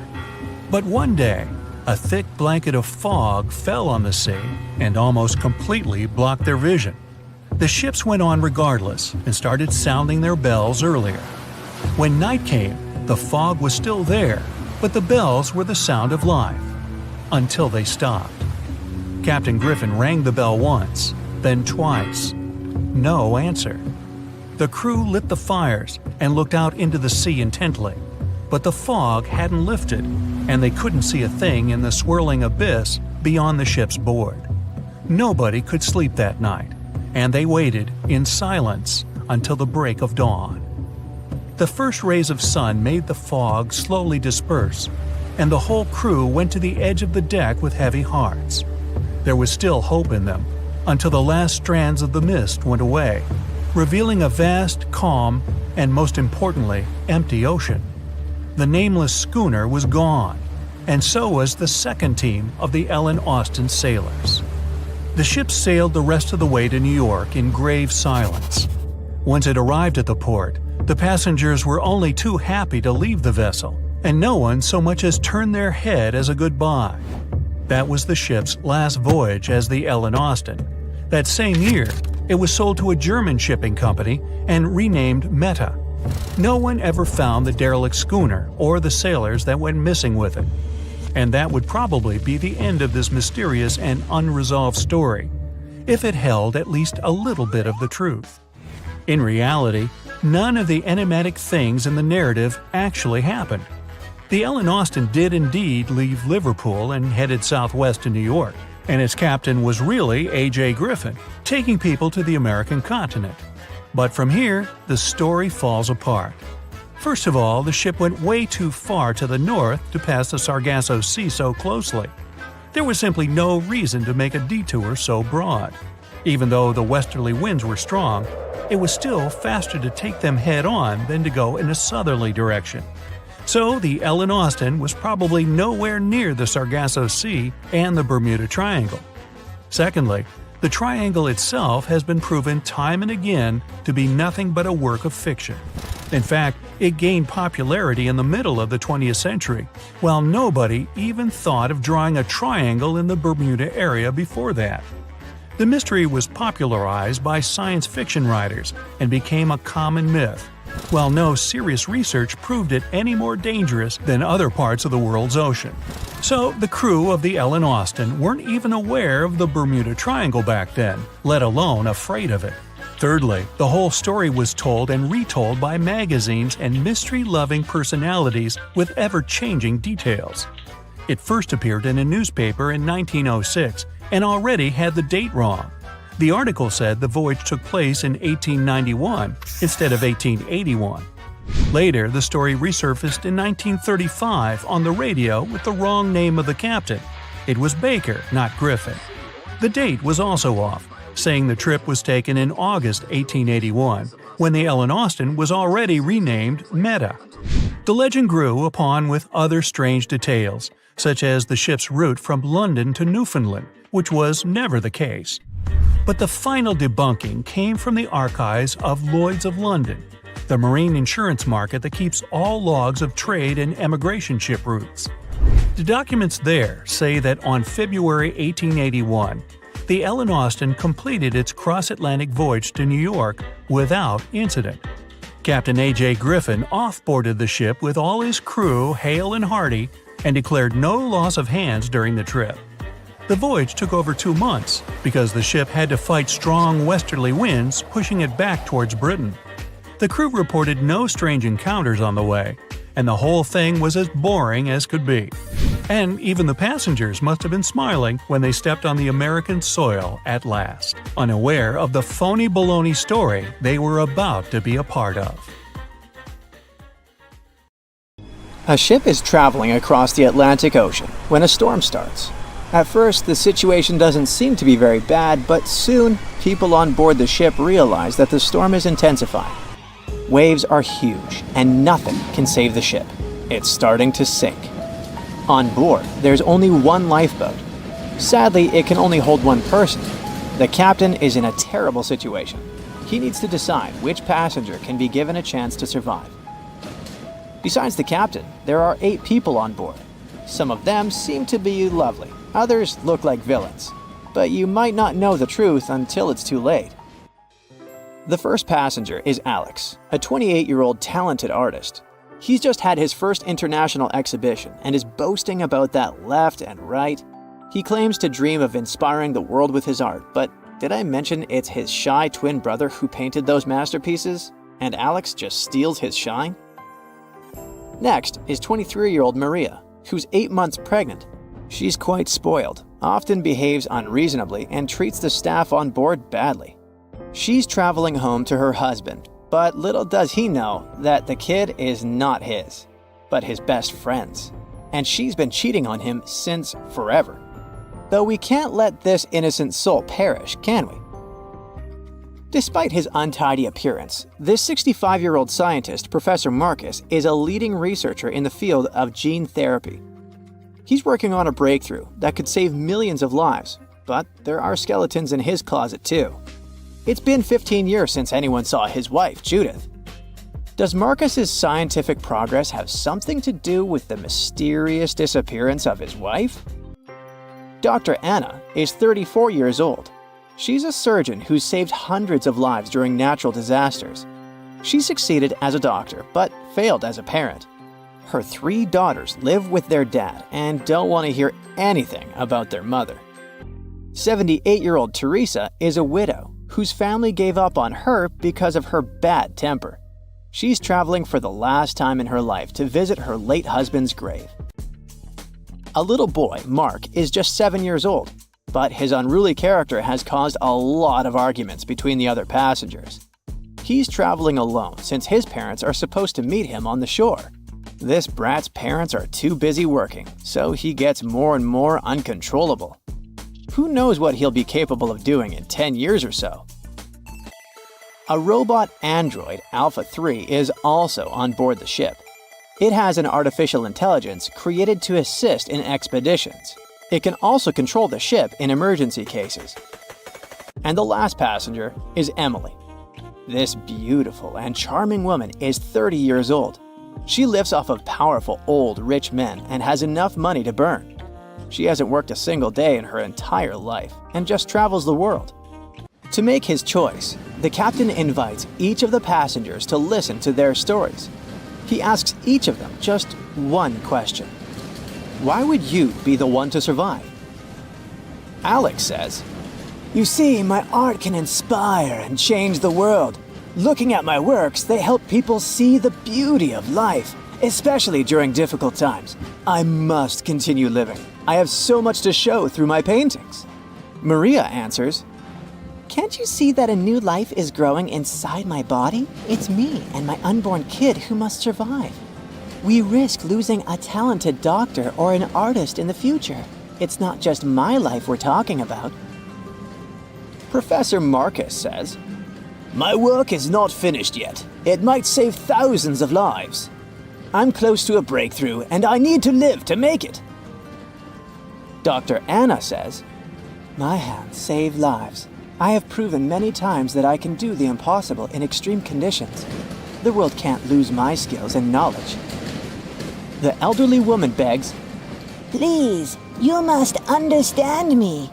I might have lived a long life, but I want to see my husband's grave." Mark says, "I'm still a kid. My parents are waiting for me at home. I want to hug my mom and dad." Alpha 3 states that it was created to serve and help people. Its ability to analyze situations and make rational decisions in a crisis can be used to prevent future disasters. Emily admits, Look at me. Doesn't every person have their unique value? I'm young and beautiful, and I have a lot of potential. Surely you see it. the captain is desperate. How can he, a mere mortal, decide who should live and who he should take this chance away from? After pacing his cabin and hitting the walls with his fists, he decides to, estimate passengers' value and see how useful they are. Alex, as a talented artist, can influence society through his art, providing inspiration for thousands of people who will see his masterpieces.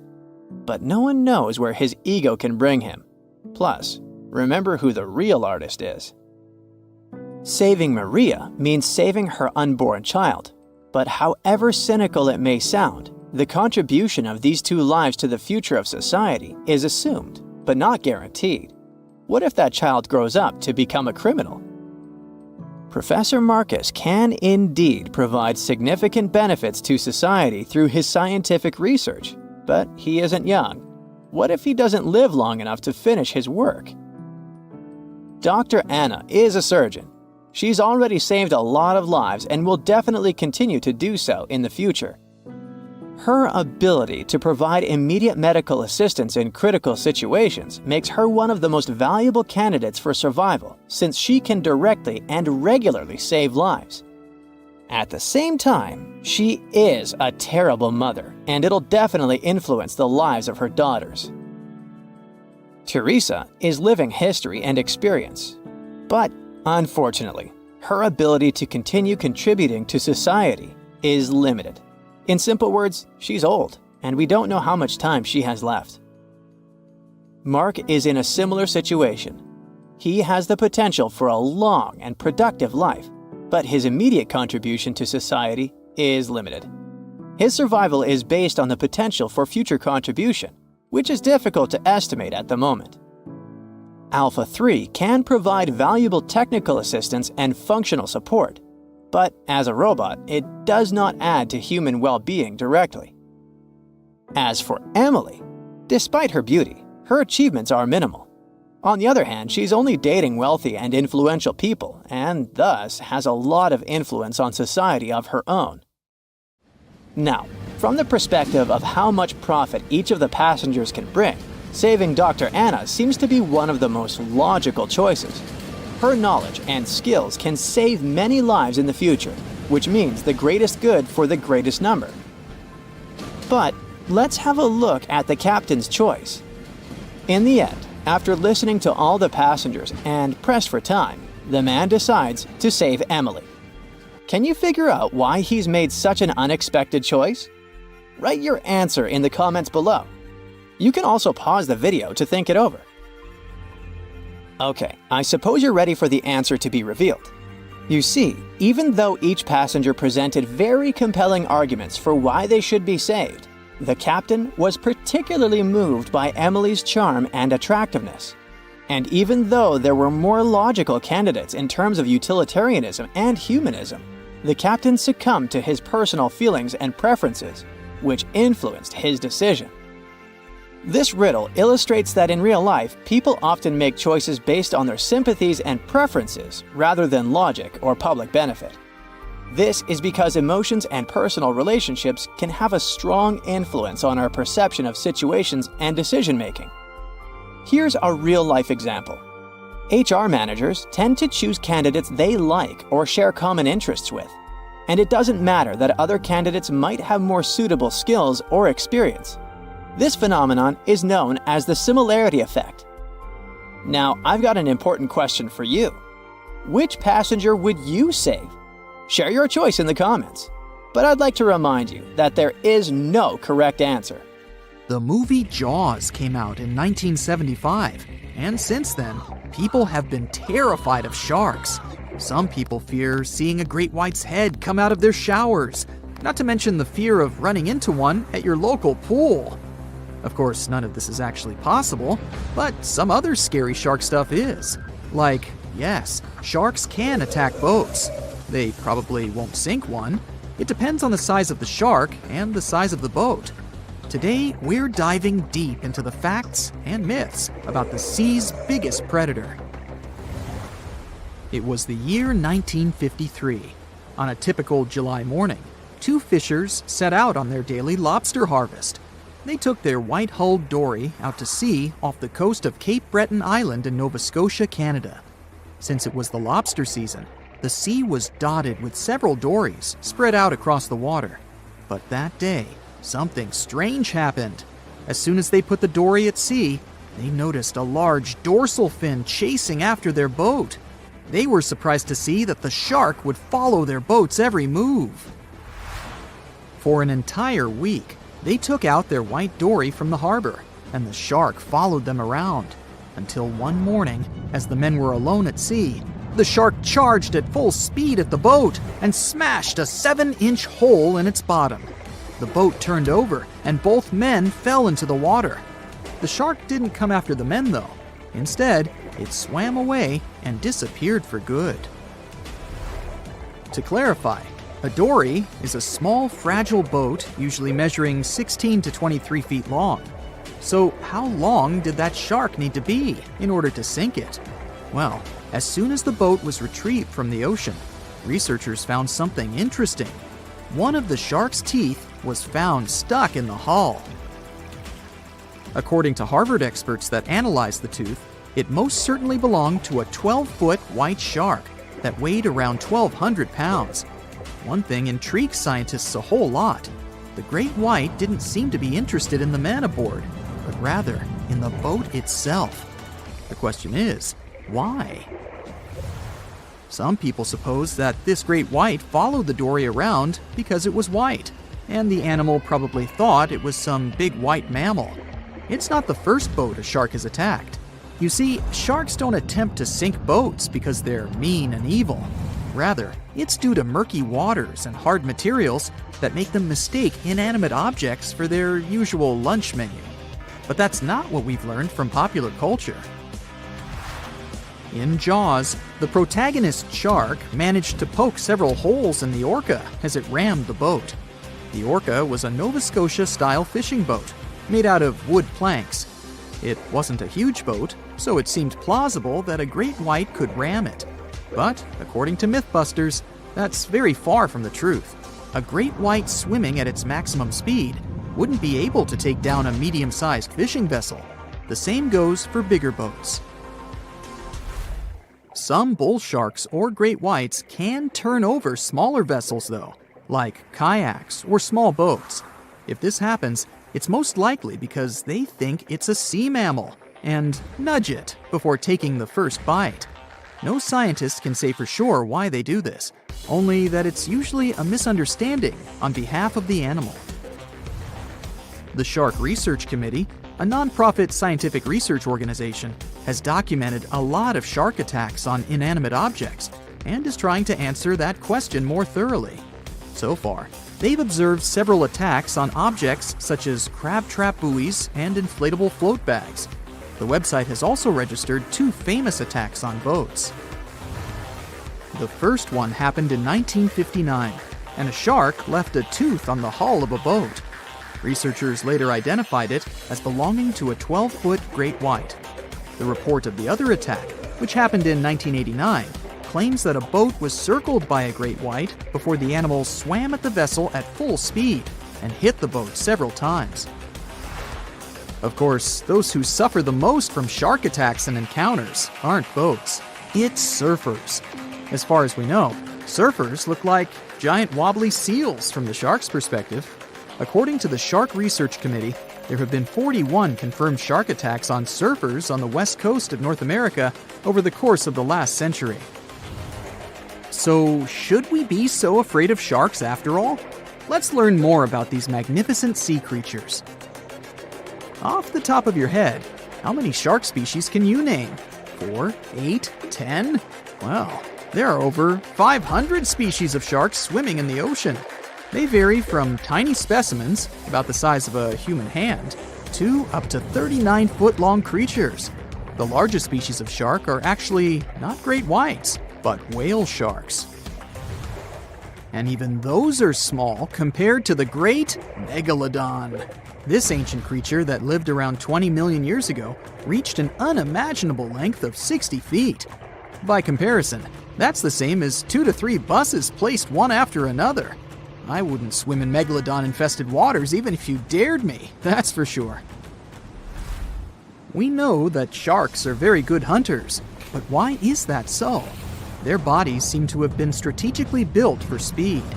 Instead of having a bone skeleton, like us humans, sharks have a cartilage skeleton, which makes them much lighter and also super fast swimmers. Each species of shark hunts depending on its nutritional needs. So, shark species that grow to an average of 3 feet have a diet based on fish.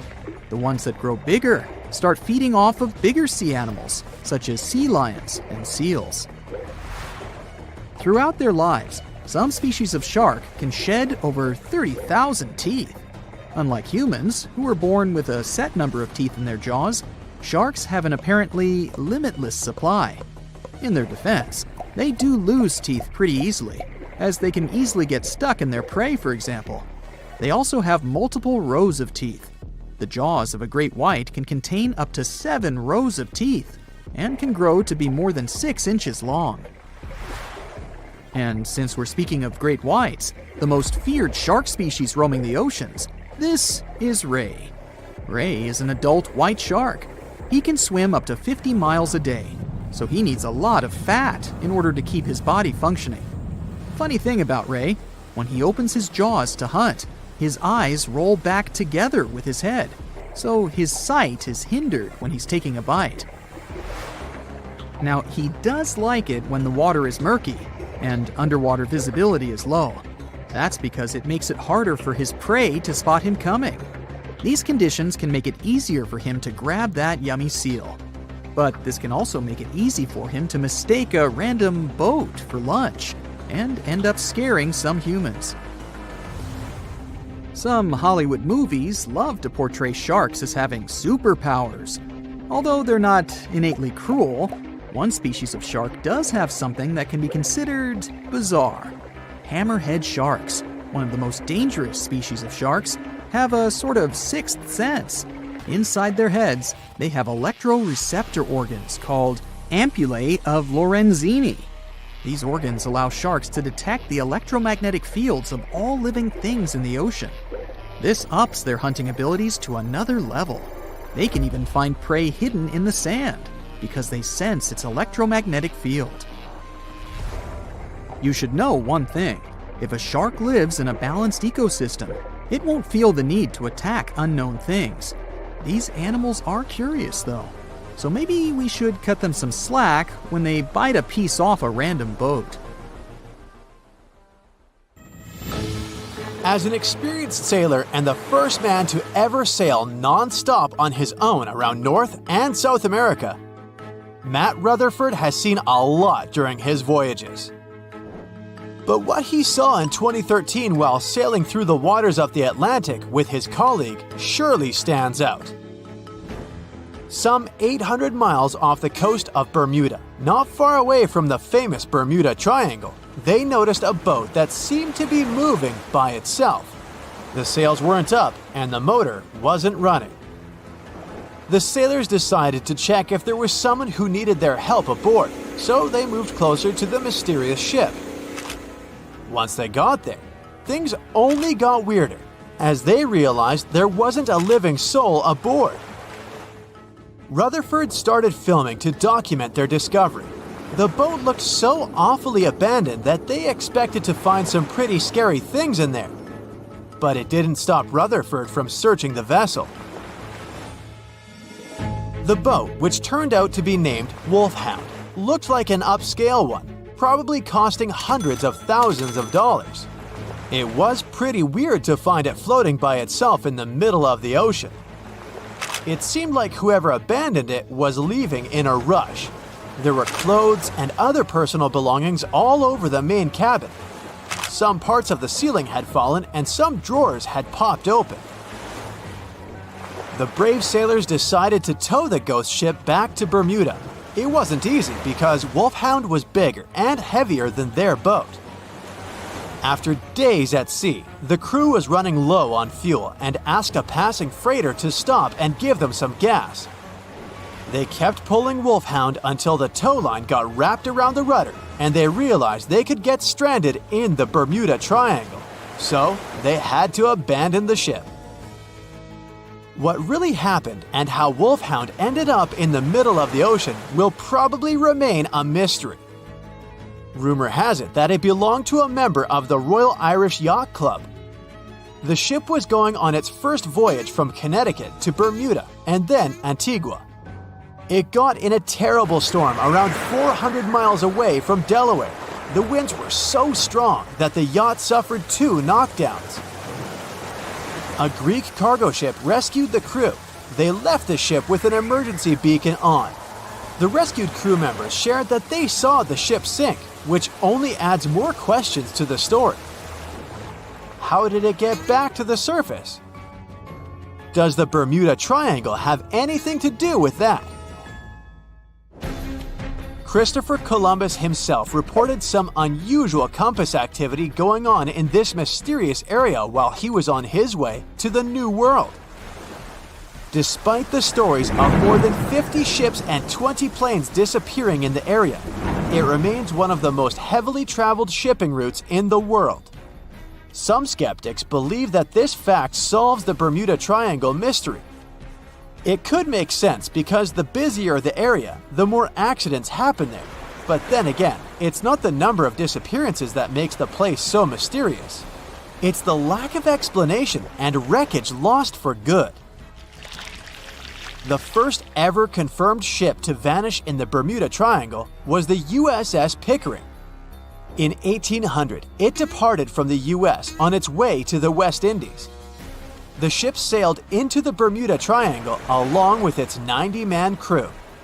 No one ever heard anything from them ever since. The popular explanation is that the ship was taken out by a storm. But because no one found any wreckage, we'll never know for sure. The largest ship that has ever disappeared in this mysterious area was the USS Cyclops. In March 1918, carrying a crew of 306 people, the USS Cyclops left Barbados and headed home to Baltimore. The ship passed through the Bermuda Triangle on its journey and vanished into thin air, or rather, water. The Cyclops never sent any distress signal and disappeared without any explanation or trace. The Bermuda Triangle isn't the only place in the world where ships go missing or mysteriously resurface.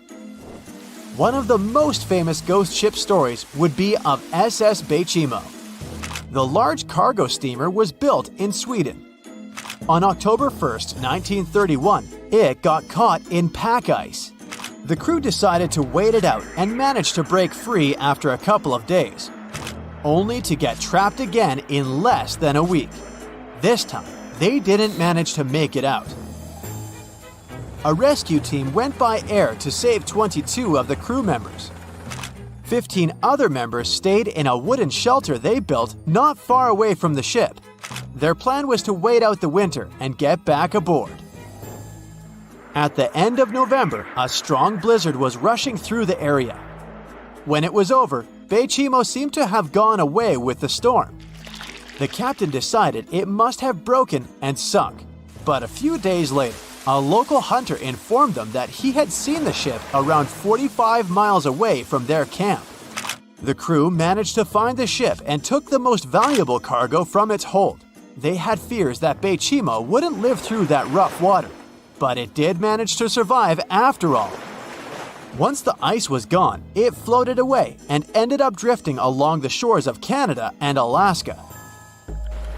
Many people reported seeing the ghost ship in an open sea.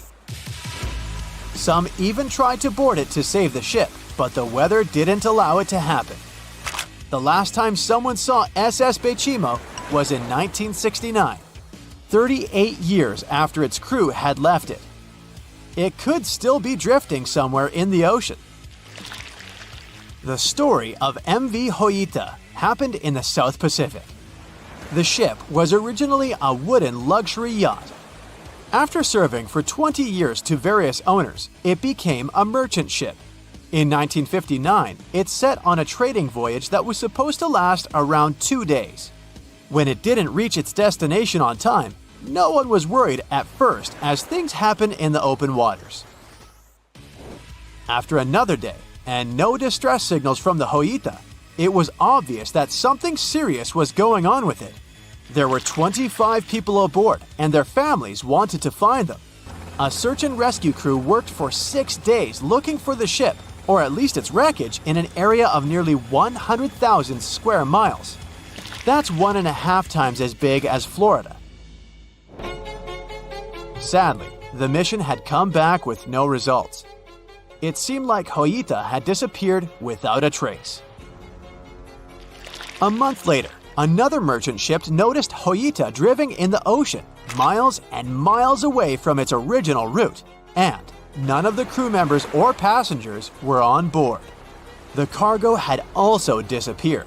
The lifeboats were also gone, so the people must have escaped the ship hoping to save themselves. It turned out that the crew had been trying to get help as they tuned the radio to the International Distress Channel. But the damaged cable didn't let them send the signal any further than 2 miles. It also looked like when they were leaving the ship, the crew took the logbook with them, and we still don't know what exactly happened to Hoita. Family members of those who were on board are still looking for answers. One professor claims it must have been a corroded pipe that leaked and flooded the vessel, but we'll most likely never know for sure. In the Pacific Ocean, near Japan, there is an area nicknamed the Devil's Sea. It's believed to be one of the 12 vile vortices around the Earth. Some people claim that vile vortices have weird things going on in them because the pull of the planet's electromagnetic waves is stronger there than anywhere else. The most famous ship that disappeared in the area was a fishery patrol vessel in 1952. The ship went there to investigate the vessels that went missing previously and disappeared along with 31 crew members. Scientists who don't believe it was a mysterious disappearance blame the underwater volcano eruption for what happened. So in 2017, over 25 million people boarded cruise ships all over the world. Now, if you're keeping count, that's more than the total population of Greece. It's become America's favorite choice when it comes to going on vacation. It's easy to see why hopping aboard a cruise ship becomes more popular each year. Heading out on a cruise is also coming back in style with newer generations.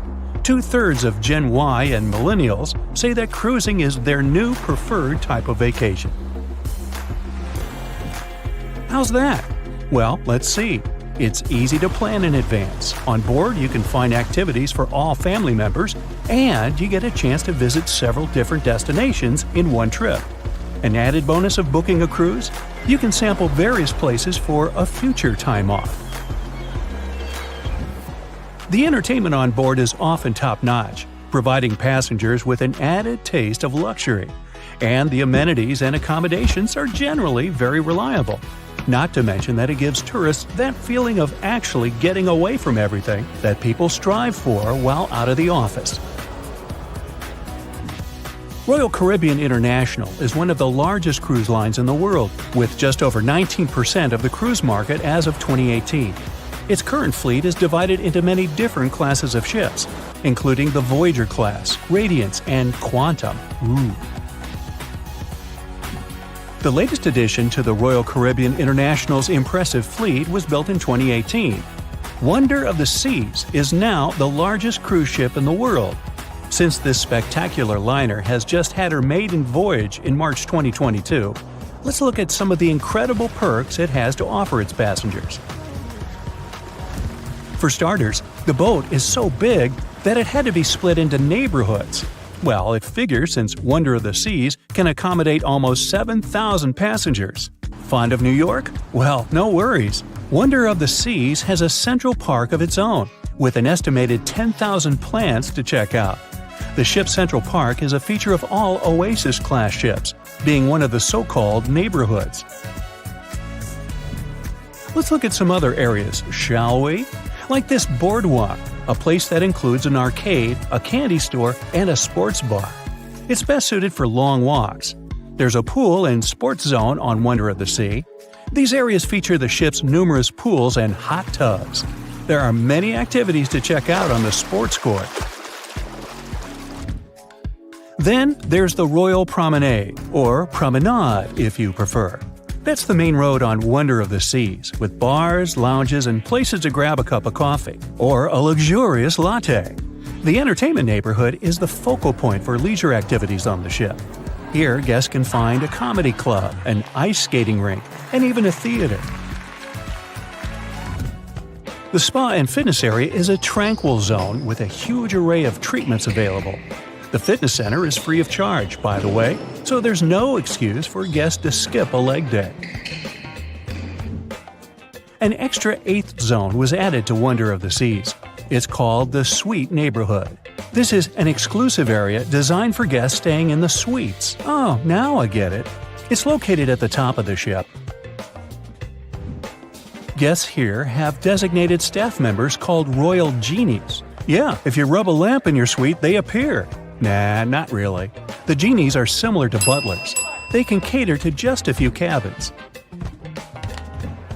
Of course, the cruise line wants to divert other guests from asking these crew members various questions and taking their time. That's why the genies don't wear name tags in public areas. As for its itinerary, Wonder of the Seas was initially supposed to be homeported in China, but Royal Caribbean decided to move the liner to the United States. In March 2022, the ship started its journey with 7-night Eastern and Western Caribbean itineraries. In May 2022, Wonder of the Seas is scheduled for a trip to Europe, with Western Mediterranean cruises from Barcelona and Rome planned for its guests. Passengers will also be able to visit Palma de Mallorca, Spain, and Capri, Italy. When the summer season is over, Wonder of the Seas is scheduled to return to Florida to offer year-round sailing starting November 2022. And by the way, there is no truth to the rumor that a special cruise only for highly allergic and hay fever sufferers will be called the Wonder of the Sneeze. Nope, not at all. Now, it's hard to imagine a ship so massive that can accommodate so many amenities on board. For example, the Titanic was the largest ship of its time, measuring 882 feet in length. And Wonder of the Seas is not only 1,188 feet long, it's also 36% taller and 34% wider. Speaking of lifeboats, which I am about to, Titanic had a mere 20 lifeboats on board, which was tragically not enough to fit all the passengers after the ship hit the iceberg. But Wonder of the Seas has an even smaller number of lifeboats, 18 to be precise. Sounds weird and dangerous? Well, not really, given that each of these lifeboats can accommodate up to 370 people. It means that all the passengers and crew members, an estimated 8,000 people if fully booked, are going to be safe in case of an emergency. If we could somehow have a race between the two ships, well, Titanic was in fact the faster ship out of the two, beating Wonder of the Seas by 1 knot per hour. Cruise ship passengers today are more interested in the experience rather than the speed of the boat itself. That's why how fast a ship can travel is not an extremely important aspect nowadays. In terms of costs, Titanic cost around $7.5 million at the time of its construction. It's the equivalent of about $200 million today. How about Wonder of the Seas? Well, it cost a staggering $1.35 billion to build, making it 6 times more expensive than the Titanic. How about we compare ticket prices? Well, in this case, the least expensive ticket on Titanic was £7. It's about $1,000 today. The cheapest ticket on Wonder of the Seas is currently $423, but prices may vary depending on the location, season, itinerary, and how much you tip your Royal Genie. And I know you were going to ask, how about icebergs? Well, Titanic steamed in the frigid North Atlantic, where you had to be on the lookout for those. Wonder of the Seas will be cruising the balmy Caribbean, where the worst thing you can hit on is 17 in blackjack. Oops, busted. Anyway, set side by side with its other sisters from the Royal Caribbean Fleet, Wonder of the Seas is equally as impressive. The company's earliest ships could host about 2,500 people. This included passengers and the staff. Such ships were Splendor of the Seas, Legend of the Seas, and the smallest of them all, Thumbelina of the Seas. No, wait, that should be Empress of the Seas. Oops, my bad. The largest ships in the company's fleet can now house about 9,000 people altogether. That's almost 3 times the size and capacity of the earlier liners. Wonder of the Seas is one of them, as well as Harmony of the Seas and Symphony of the Seas.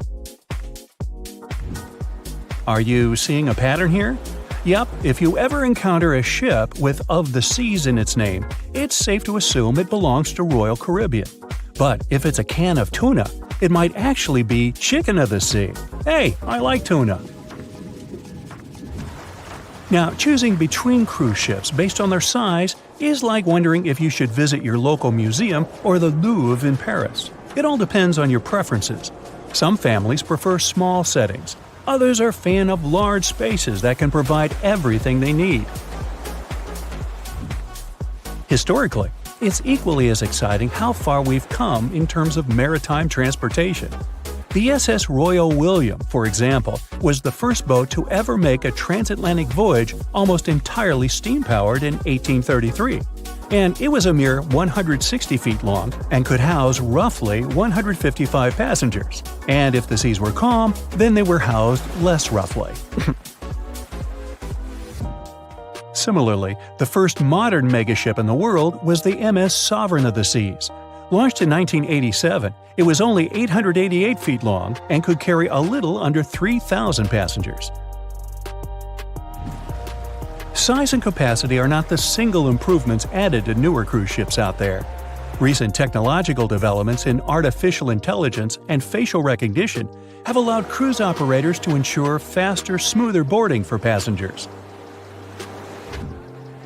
If, in the past, it took from 60 to 90 minutes for all passengers to board a ship, nowadays, cruise ship operators manage to get people comfortably settled in less than 15 minutes. Now, I'm sure you're already eager to book a ticket, but let's look into some of the more interesting activities you can try on board Wonder of the Seas. This way, you'll know what you're getting yourself into. All Royal Caribbean ships have loads of artworks available for their guests to enjoy. But Wonder of the Seas goes above and beyond, even featuring statues of astronauts in key locations around the ship. You'll find the first astronaut looking through the glass at the promenade, while a second one is busy rock climbing at the boardwalk. The third and last astronaut is more of a movie fan. This statue can be found near the movie screen sitting area. Going astronaut sightseeing is proving to be quite the experience among guests.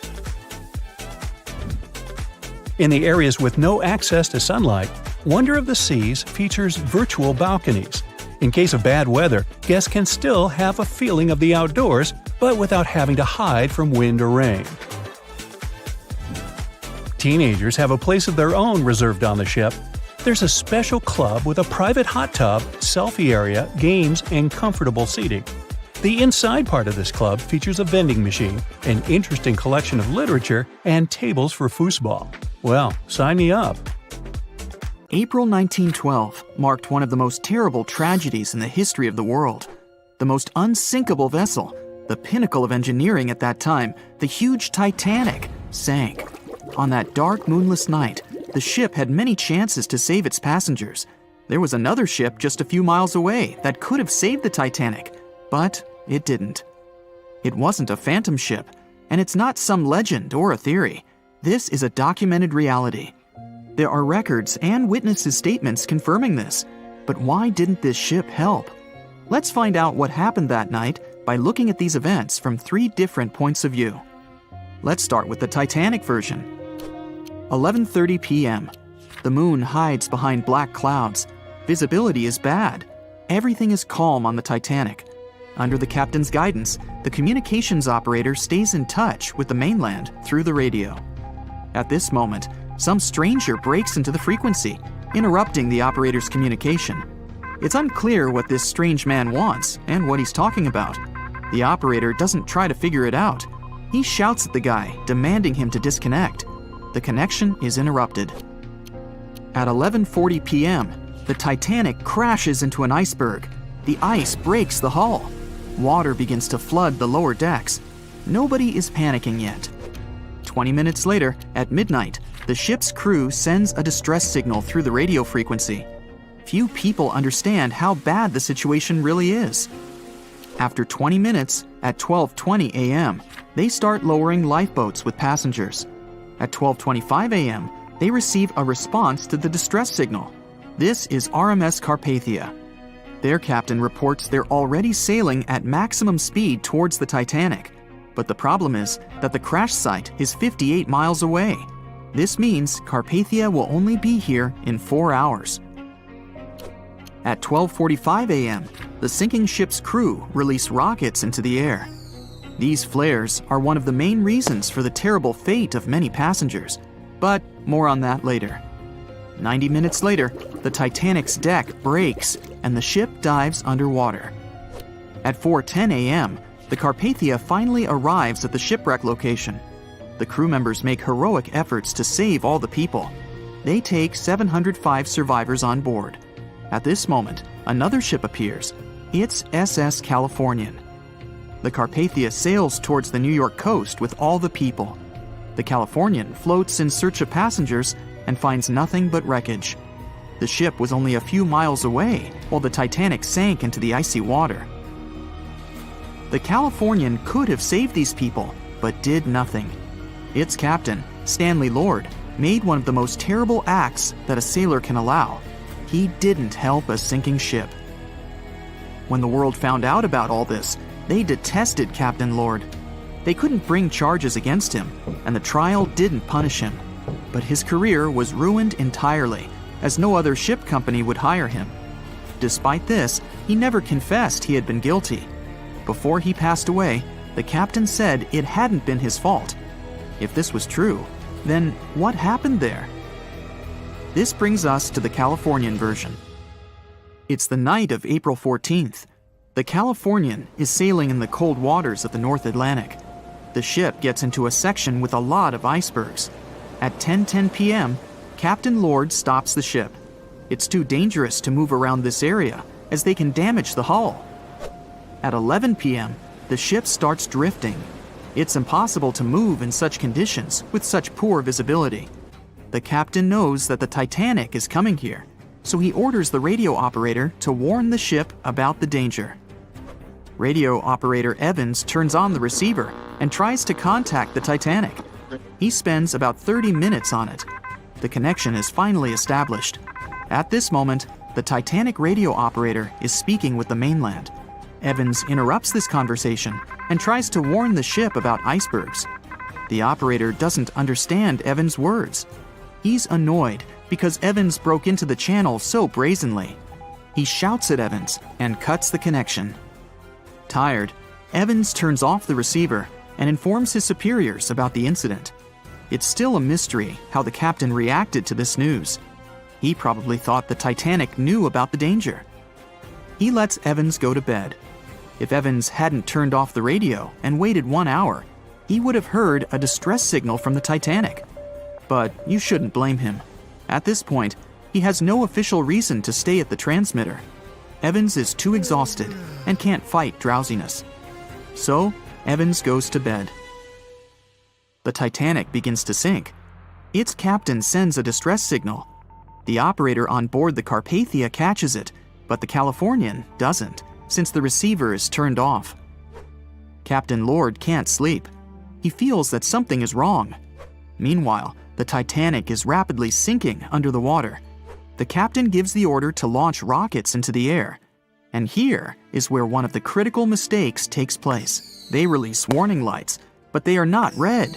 The crew forgot to take red rockets on board for some reason, so they lit up the sky with a bright white light. If you need to send a distress signal, you need to release red lights. Captain Lord sees these lights, but doesn't perceive them as a cry for help. It can't be that there are no standard red rockets on such a massive ship as the Titanic. But, unfortunately, it can. Captain Lord thinks the Titanic is sailing away.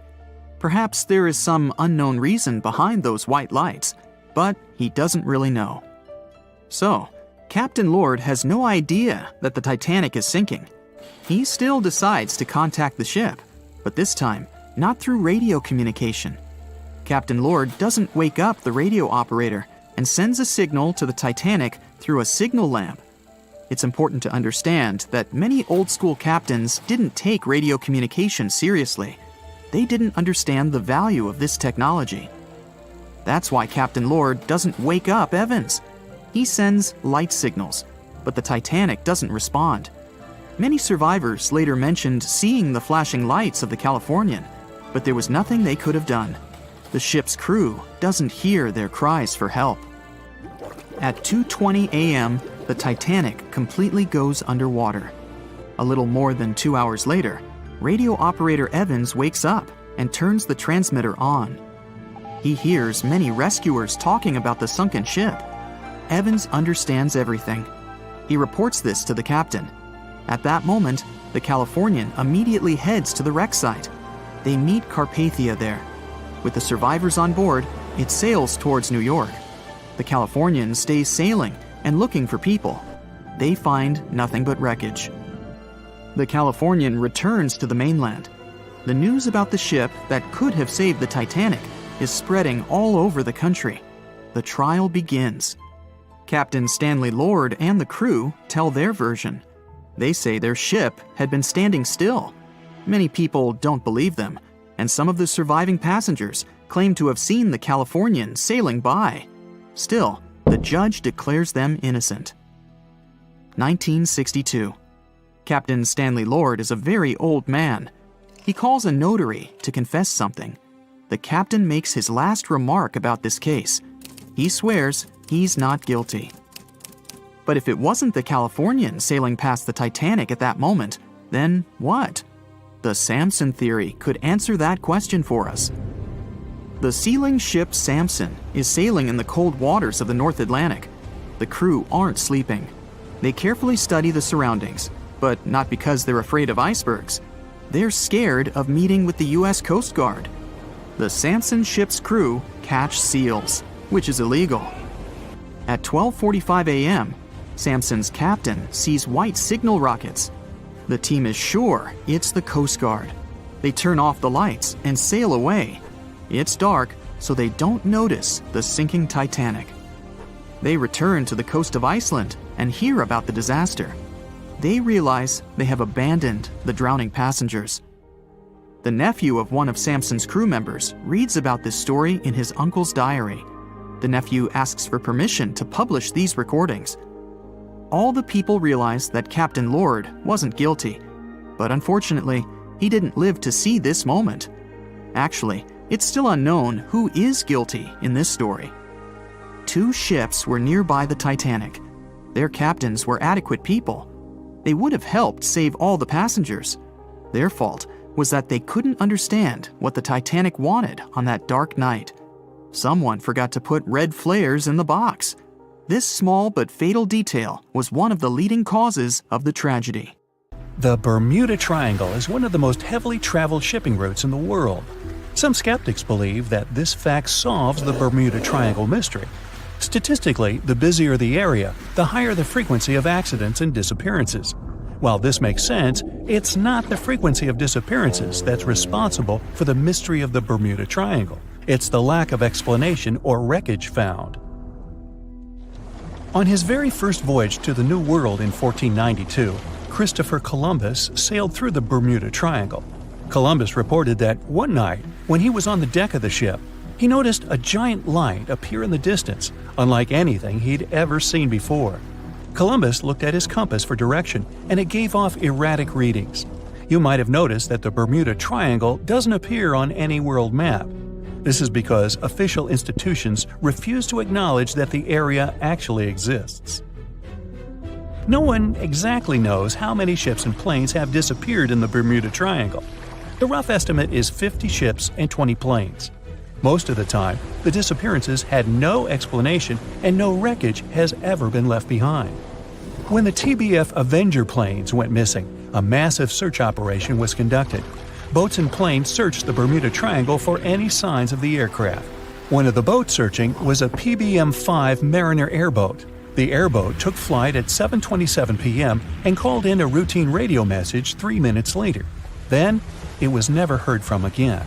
No trace was ever found of the rescue airboat or the 5 Avenger aircraft. A huge investigation was launched into the disappearance of all these vehicles, but nothing was ever discovered. The Bermuda Triangle is home to some pretty intense and unexpected weather. Storms build up quickly and unexpectedly, then disappear soon after. If you blink, you might miss it. This could explain why few distress signals are issued.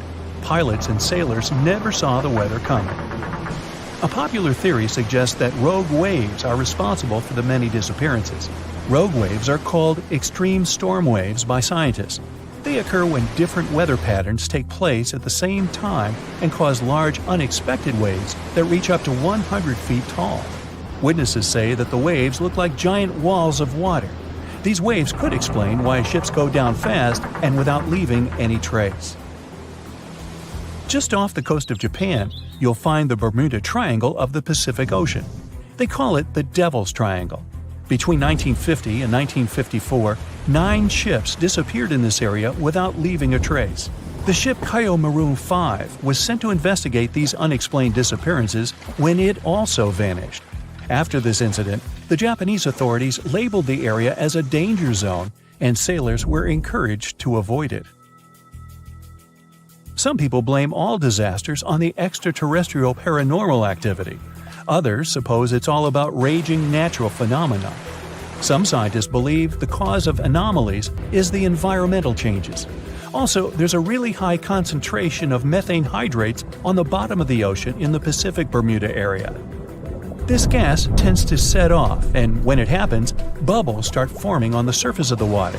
These gas eruptions can interrupt the ability to float and can easily sink a ship.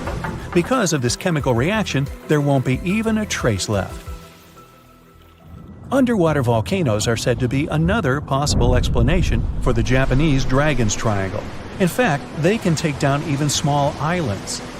Luckily, nobody lives there. It's a pretty common thing in this area that some of them disappear underwater and others appear out of the blue because of seismic activity. You'll never find the Dragon's Triangle on any official map of the world, so nobody's quite sure about how large it is in reality. In July 2015, 2 teenagers disappeared after setting sail off the coast of Florida. There's some mystery about what the 2 teens were really getting up to. They told their parents that they were just going to fish, but they told their friends that they were crossing to the Bahamas. Shortly after they left, a line of thunderstorms moved towards the area, and the boys were never heard from again.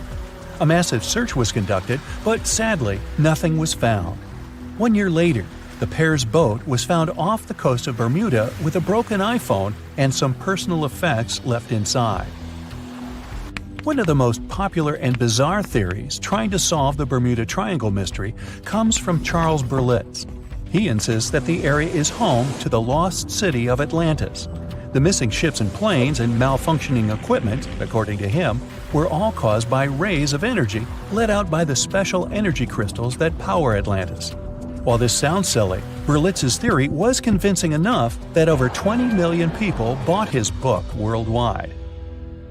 Previously, the compass wouldn't work well in the Bermuda Triangle since the lines of the 2 poles coincided here, true north and magnetic north. But if you fall into this line, your compass will behave strangely. But the magnetic north is constantly shifting, and now it's far beyond the triangle. No legend says pirates of the last centuries operate in the Bermuda Triangle, or that the Flying Dutchman makes other ships disappear. A popular theory is that ships travel to the distant past or future through a time portal in the Bermuda Triangle. Fortunately, these are all myths. Just imagine hundreds of giant tentacles reaching out to a group of ships sailing through the Bermuda Triangle. In the past centuries, they could easily sink an entire fleet, since the ships were made of wood and were lighter. Squids wrapped decks with their strong tentacles, made holes in the ship's hulls with their sharp beaks. Toothy suction cups could break the masts and tear the sails. The water was filling the holds and slowly rising to the deck. The ship sank in a matter of minutes. Survivors reached the shore and told everyone about huge monsters. This is how the legends of the Kraken appeared. Fortunately, now people have sonars and equipment for monitoring the sea space. They say the main reason why this place is so enigmatic must be the magnetic fields that form this ominous triangle. Ocean floor is made of rocks containing a lot of magnetite. It's more like iron. Magnetic fields react to the high concentration of magnetite on the ocean floor, which may start a sort of conflict between the two. It can often lead to various weather anomalies and, as a result, navigation issues.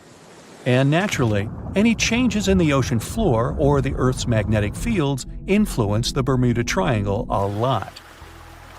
Magnetic fields tend to shift their position, so do tectonic plates and even the continents, even though we never notice it. The skies are usually very clear there, but back in 1883, some people witnessed abnormal things in the area.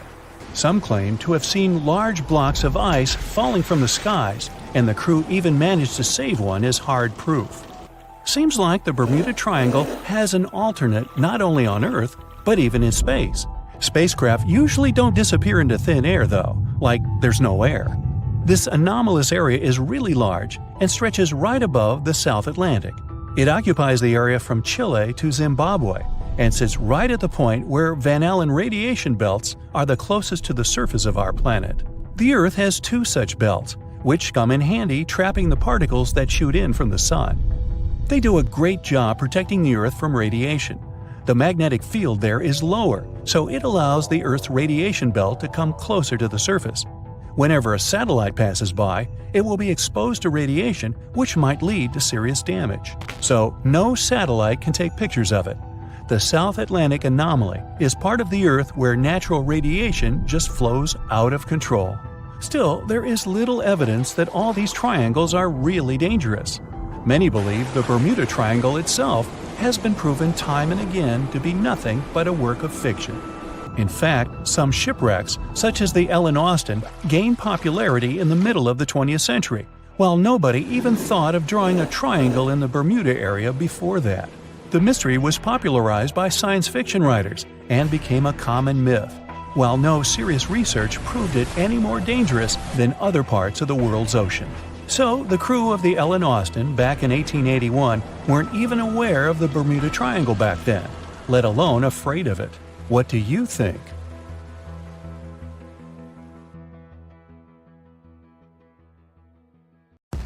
It's 2018.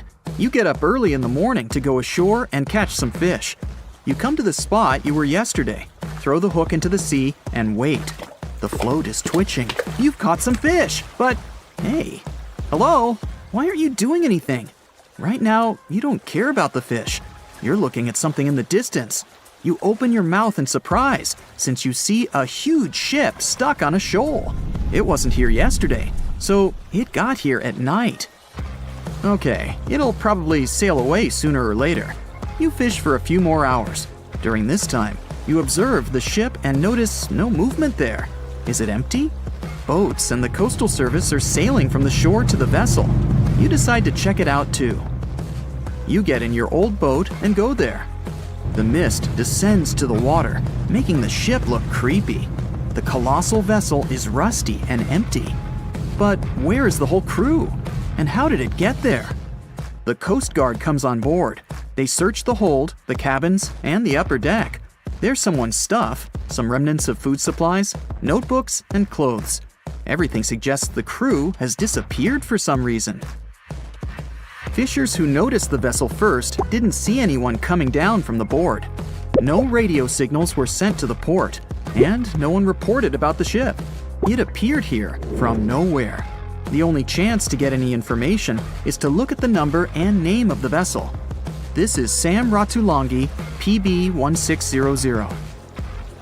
The Coast Guard checks the information, studies the data of all the country ships, and no way. One company built the boat in 2001 in Indonesia. People used it to transport heavy loads across the seas around Asia. The ship had been properly operating for 8 years. People were delivering industrial goods to different points in the region, but something went wrong. In 2009, Sam Ratulangi was sailing near the coast of Taiwan, and that's it. There were no further records about it. There were no reports in any port. Everyone thought it must have drowned, so no one had been looking for it for years. And then, 9 years later, it appears here, big and rusty, off the coast of Myanmar, without sailors, without fuel. An investigation starts. City services are trying to find out the names of all the sailors working on the ship and find clues that would lead to solving this mystery. They also hope the ship owner will appear soon. They find 2 tow ropes on board. This means that some other ship towed Sam Ratulangi to this place. Then they identify and find 13 crew members. These people say they wanted to reach the factory in Bangladesh to repair Sam Ratulangi. Another vessel helped tow the ship, but then 2 cables tore off, and a storm began. No one wanted to stay on board during such weather, so the crew members left it. No one knows what the ship has been doing for the last 9 years, and how it was possible without people on board. And here's another, much more mysterious ship story. On February 16, 2020, locals found a large cargo ship stuck on a rocky shore off the coast of an Irish village. The boat looked rusty, with holes in the hull and rotten parts. People hadn't seen this vessel the day before, so it appeared there at night. The last time people saw the Alta cargo ship was a few months earlier, thousands of miles off the coast of Ireland. That day, the Alta was sailing in the waters of the Atlantic Ocean. Another ship, the MS Protector, noticed it. MS Protector crew members tried to contact the ship, but received no response. The people on board realized that they were facing an empty vessel. And then, 5 months later, it appeared near the coast of Ireland. There are more questions than answers in this story, but we managed to find something out. In 2015, the Alta appeared and disappeared from the radar several times. Any ship has an internal tracking system, so people can track its route using satellites. But Alta crew members often disabled this system. Perhaps they were engaged in some illegal activity. Anyway, in 2017, the ship often sailed between the ports of Greek islands. Then, the tracking signal disappeared and appeared only 10 months later, off the coast of North Africa. During this time, the ship changed several flags. In September 2018, the Alta was southeast of Bermuda and headed for Haiti. Then, the crew started facing problems. First, the main engine failed right in the middle of the Atlantic Ocean.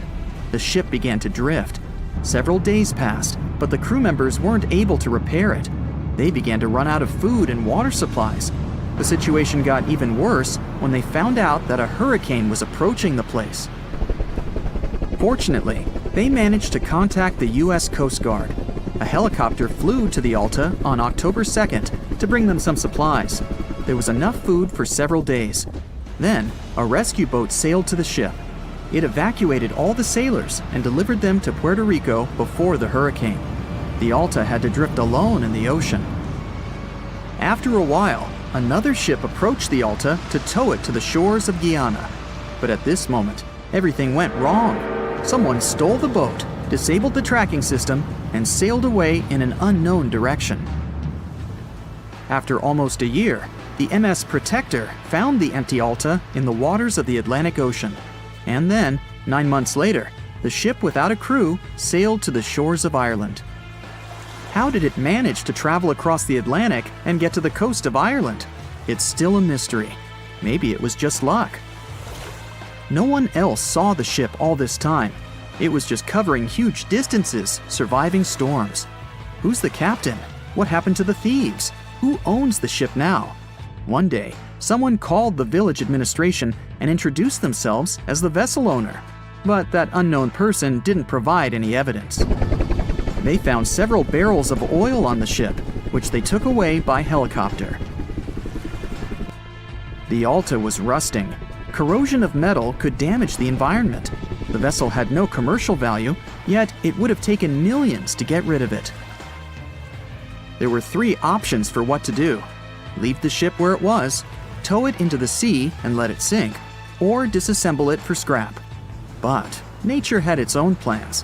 Storms and strong waves split the hull into 2 parts. The Alta was drifting without a crew in the waters of the Atlantic Ocean for about 2 years. But this is nothing compared to a ship that was traveling for 38 years. The record belongs to the SS Baychimo. It was a merchant vessel owned by some trading company. In 1931, the ship found itself on the ice off the coast of Alaska. Its movement slowed down. A thick layer of ice blocked the ship, and a strong storm only made the situation worse.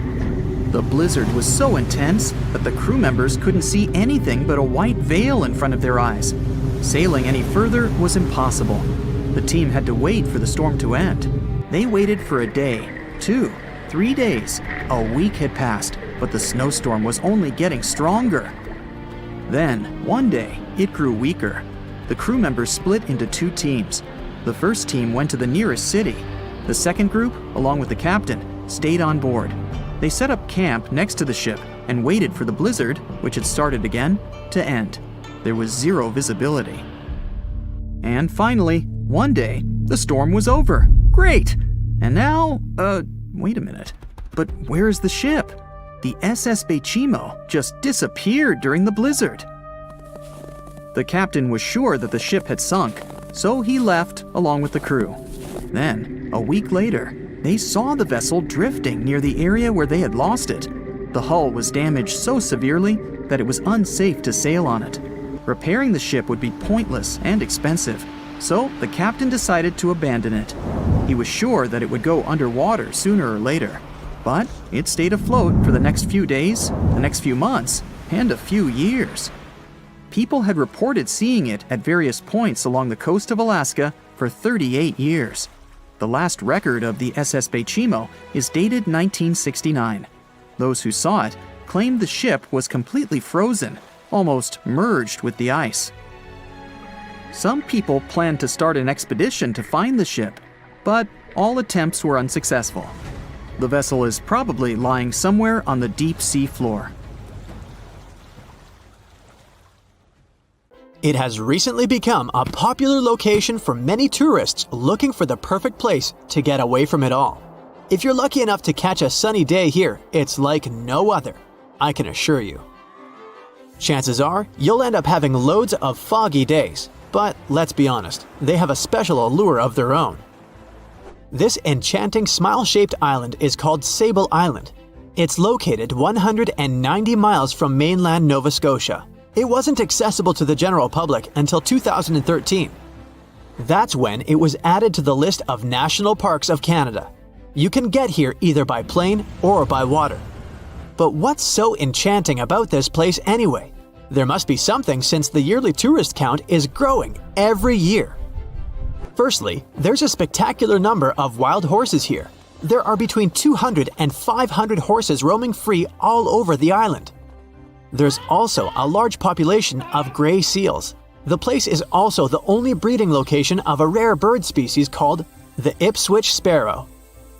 If you're already considering a trip here, there are some things you need to know first.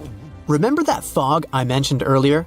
Well, it turns out that Sable Island is the foggiest place in the Canadian Maritimes. I'm talking about approximately 127 foggy days each year. During such days, Sable Island literally disappears underneath a thick layer of fog.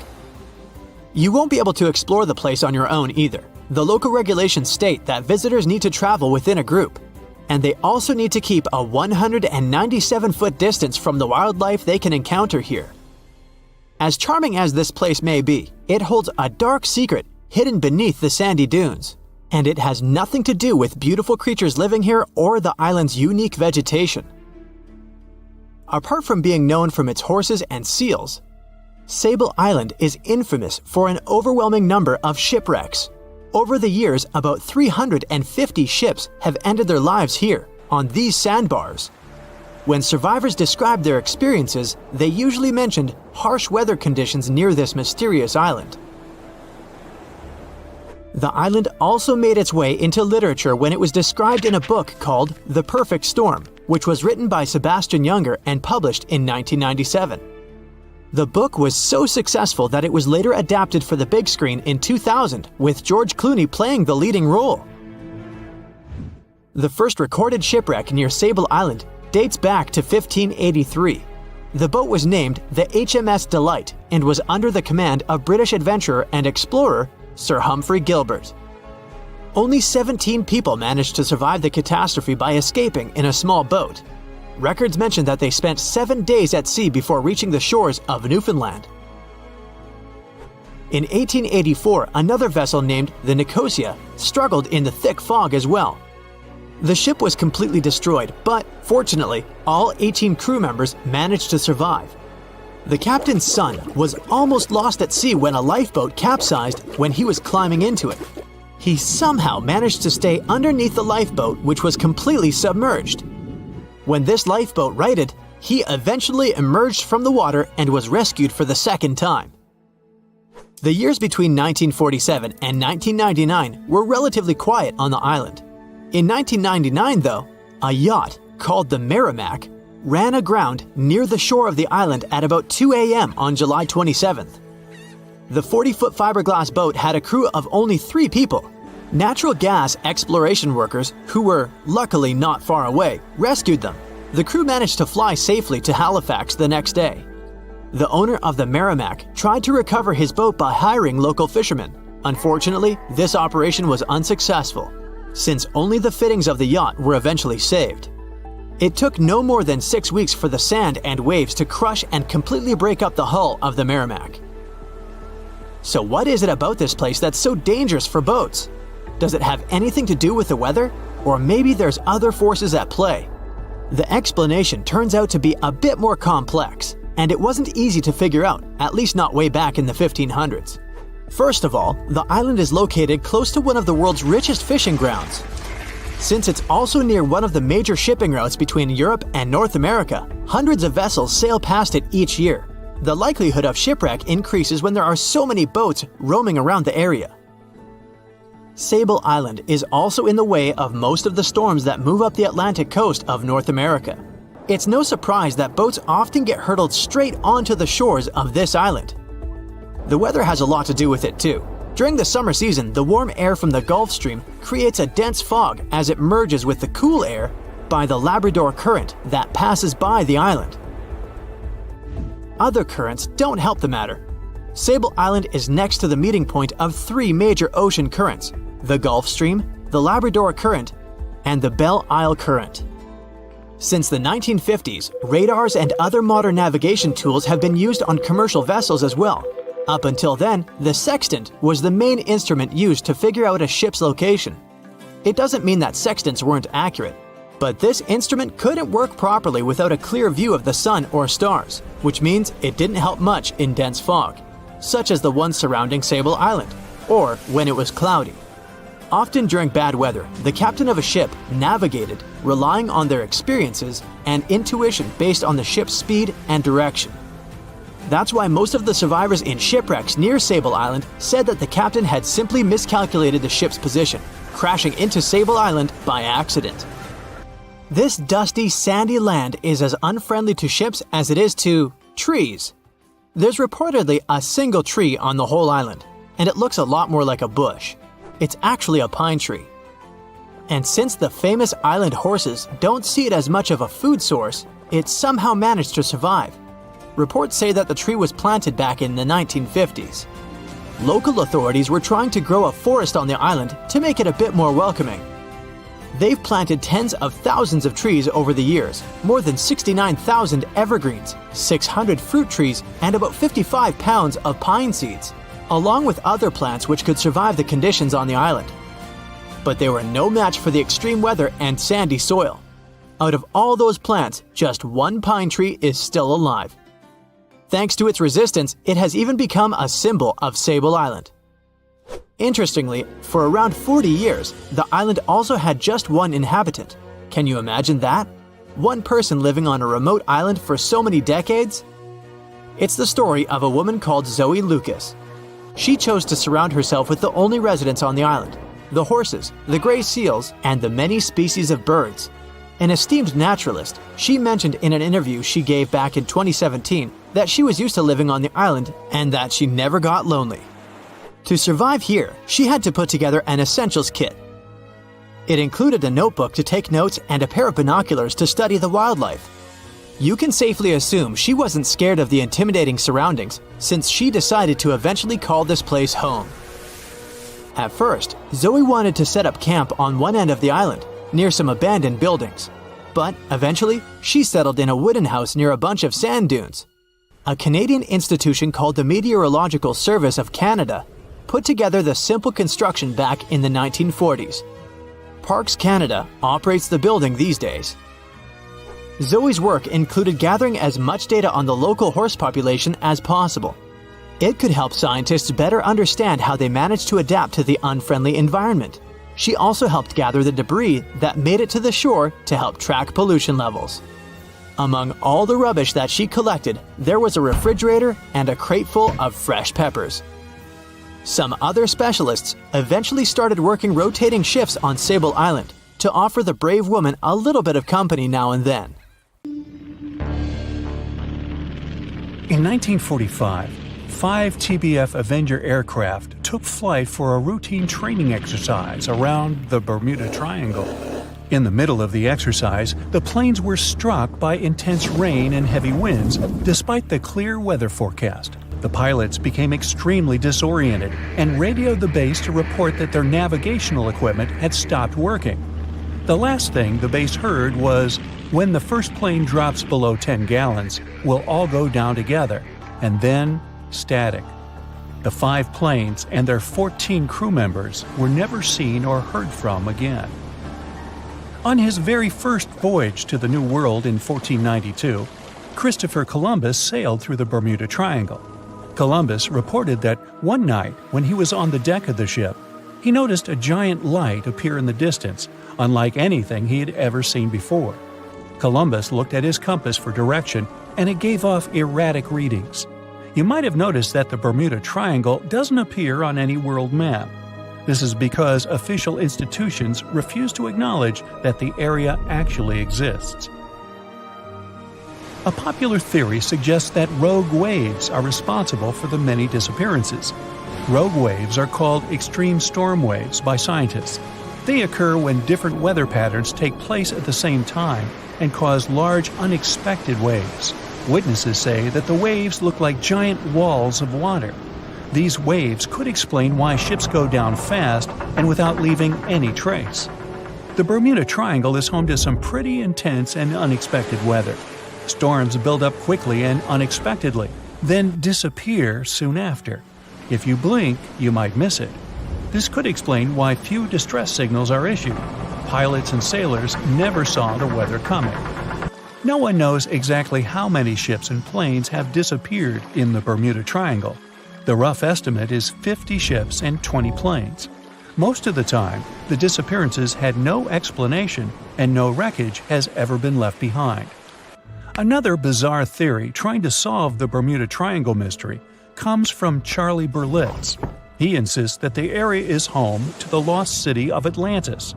The missing ships and planes and malfunctioning equipment, according to him, were all caused by rays of energy let out by the special energy crystals that power Atlantis. While this sounds silly, Berlitz's theory was convincing enough that over 20 million people bought his book worldwide. In the year 1800, a large sailing vessel called the USS Pickering departed from the U.S. on its way to the West Indies.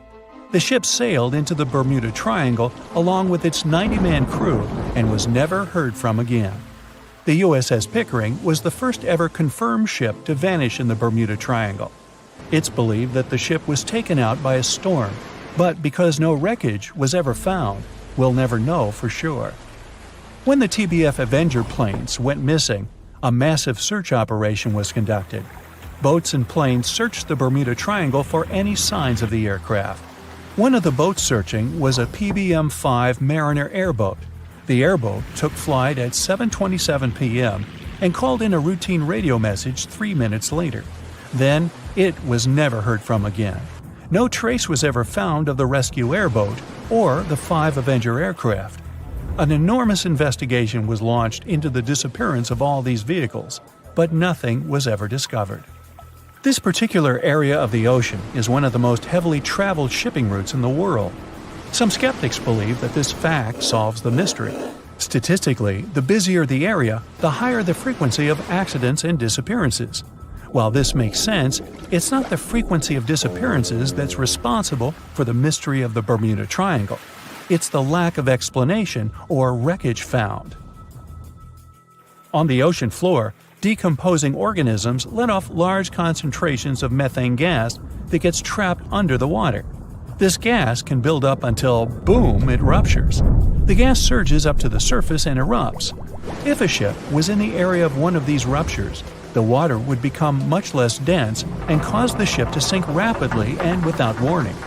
Scientists believe this could be the cause of the many disappearances in the Bermuda Triangle. While this theory makes a lot of sense, it doesn't seem too likely.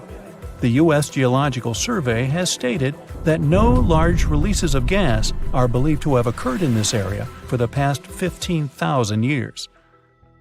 The ocean floor is made of rocks containing a lot of magnetite. It's more like iron. Magnetic fields react to high concentrations of magnetite on the ocean floor, which may start a sort of conflict between the two. It can often lead to various weather anomalies and, as a result, navigation issues. And, naturally, any changes in the ocean floor or the Earth's magnetic fields influence the Bermuda Triangle a lot. Since the magnetic field is constantly moving, it might be also taking the Bermuda Triangle with it. Now that people know where the triangle is, it's easy to avoid it. It supposedly moves eastward together with the magnetic poles, but scientists still can't answer where exactly it will be in a couple of years. Some people blame all the disasters on the extraterrestrial paranormal activity. Others suppose it's all about raging natural phenomena. There's another triangle in Lake Michigan. Just like the one near Bermuda, the Michigan Triangle got its shady reputation for some disappearances. The first recorded one dates back to 1679. A large vessel, one of the largest of that time, set out on an expedition. Yet, once it got in the sinister triangle, it never came back. Much later, an aircraft disappeared in this triangle. The skies are usually very clear there, but back in 1883, some people witnessed abnormal things in the area.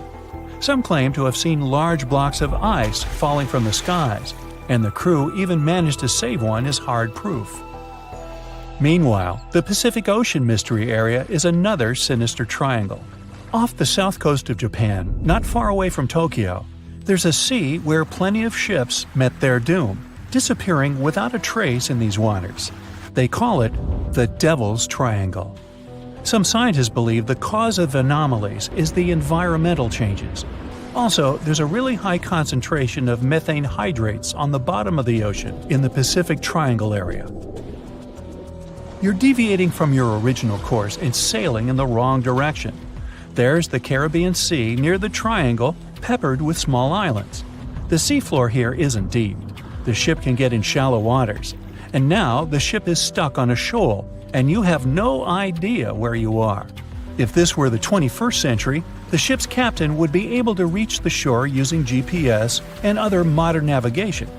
But the most interesting thing is that the compass would work correctly this time, since the magnetic North Pole hasn't already coincided with the true one for a long time in the territory of the Bermuda Triangle. The agonic line is somewhere far away from here. There are no problems with navigation now, but for some reason, this is where ships disappear. In fact, not just here. Throughout the Atlantic Ocean, there are places where many more ships were gone. The Bermuda Triangle is not even in the top 10 of such places. One of the main reasons why many ships are lost here is that one of the most popular shipping routes in the Atlantic passes through the Bermuda Triangle. And the more ships in one place, the more shipwrecks. Simple probability. Then, it just starts getting weird. Other theories say that there's a space-time rift in this region. Ships and planes fall into this rift and end up in the past or the future. But for some reason, there's not a single proof of this myth. There's no reason to think that the rift is hidden somewhere here. The base of an extraterrestrial civilization is located in the Bermuda Triangle. Visitors from other galaxies steal sea vessels along with the crew, so no one finds the wreckage of the ships. This is also a popular myth that has no scientific justification. The Kraken lives somewhere in the triangle. It's a huge squid that sinks ships and also is a legend that sailors tell each other. However, gigantic squids live in the depths of the ocean. They can grow to the size of half a train car, but no cases have ever been recorded where they sunk a large vessel. And in the area of the Bermuda Triangle, they have never ever been seen. People in the past didn't know about the existence of these creatures, so when they saw them for the first time, they described them as huge, terrible monsters. Giant squids are some of the most elusive creatures on Earth, and scientists had to use sonar equipment to find them. They don't like to leave the dark depths and are likely to be afraid of the sound of any ship. So, that should squash the squid as a suspect. Thick fog is rising over the ocean as the sun is slowly sinking towards the horizon. It's hard to see further away than a few dozen feet, but that's enough to notice a hulking, skeletal shape in the distance. As your ship approaches the figure, your heart beats faster, and then you make out the details of another vessel, abandoned by the looks of it. Ghost ships do exist, and their mysteries aren't always solved. Take MV Hoita, for example. It was a wooden vessel built in 1931 as a luxury yacht. It had served well to various people over 20 years before it was bought by a Samoan sailor and became a merchant ship.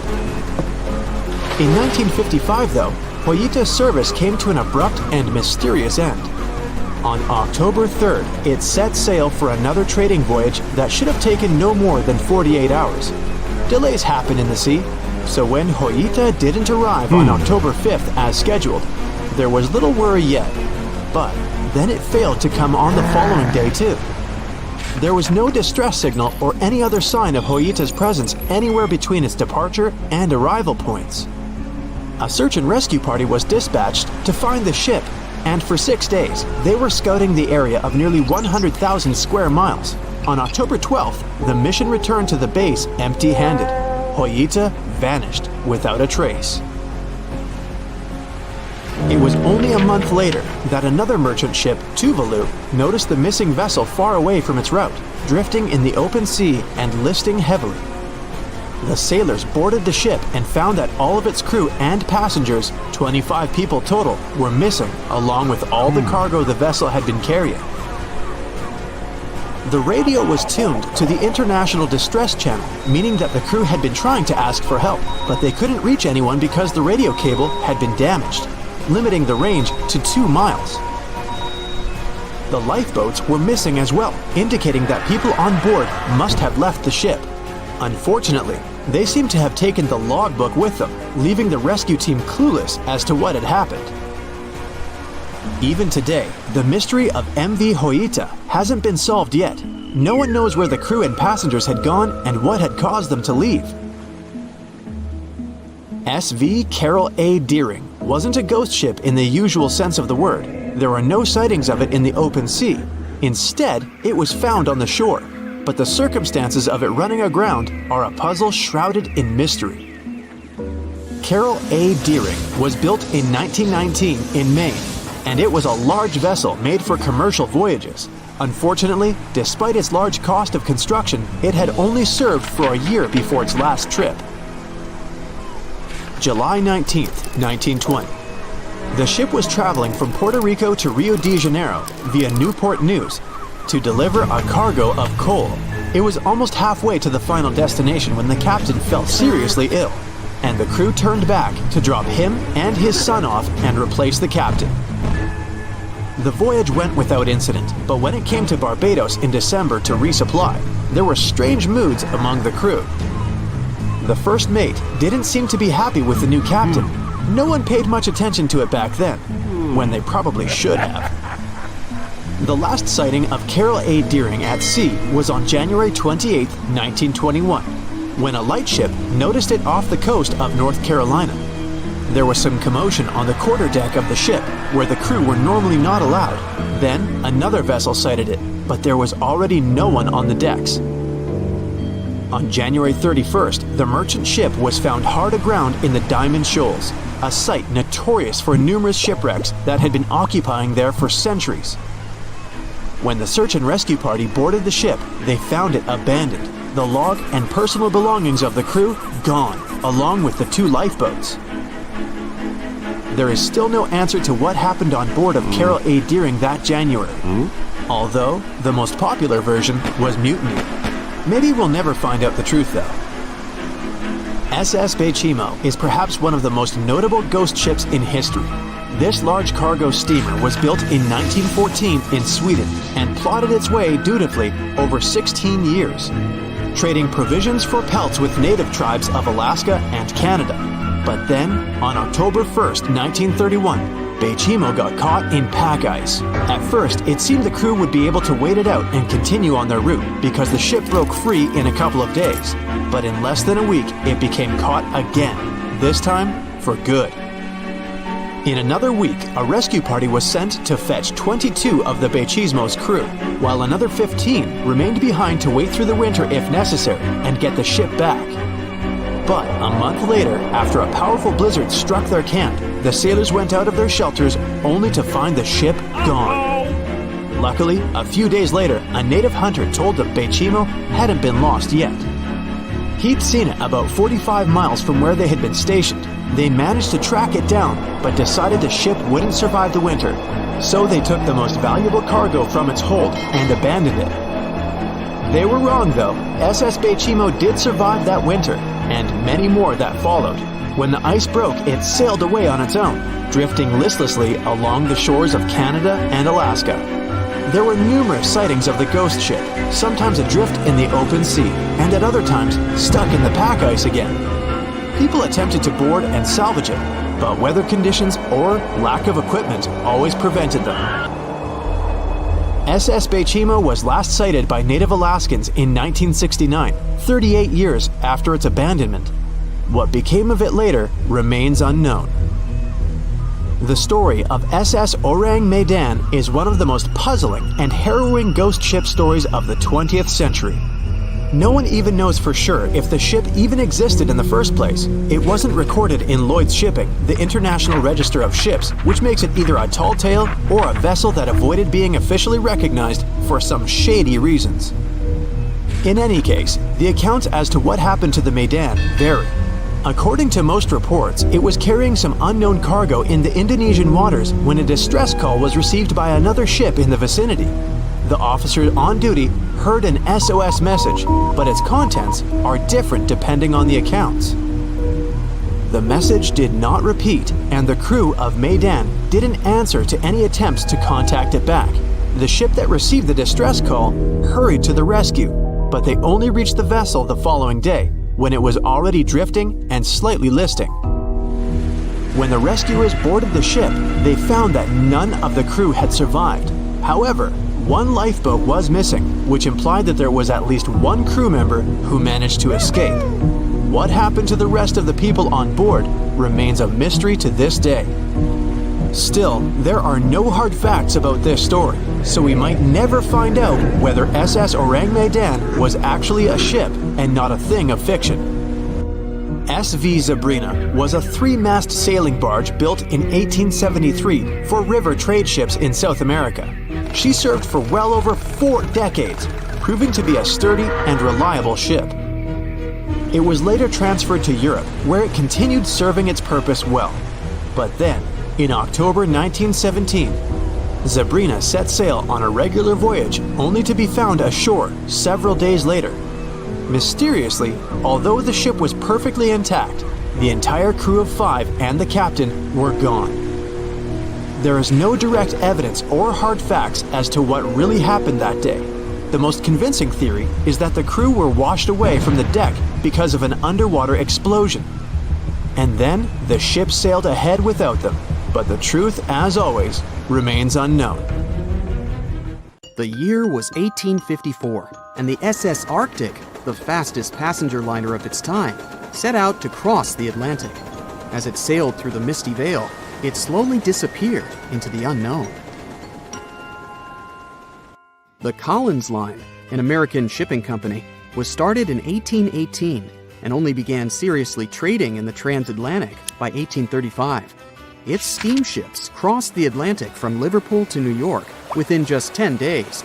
Doesn't sound like a great speed today, I know, but back then, the same thing took other ships several weeks. Light on the water with their wooden hulls, powering through with a strong steam engine, those steamships were the favorite choice for many high-profile people. What could go wrong with such an advanced ship, they thought. This reminds me of some other ship everyone believed to be unsinkable. But anyway, back to the Collins Line. It grew to be a serious contender on transatlantic routes, with only one other competitor, the Cunard's Line. It was a British company also aiming to be the main force through the Arctic Passage.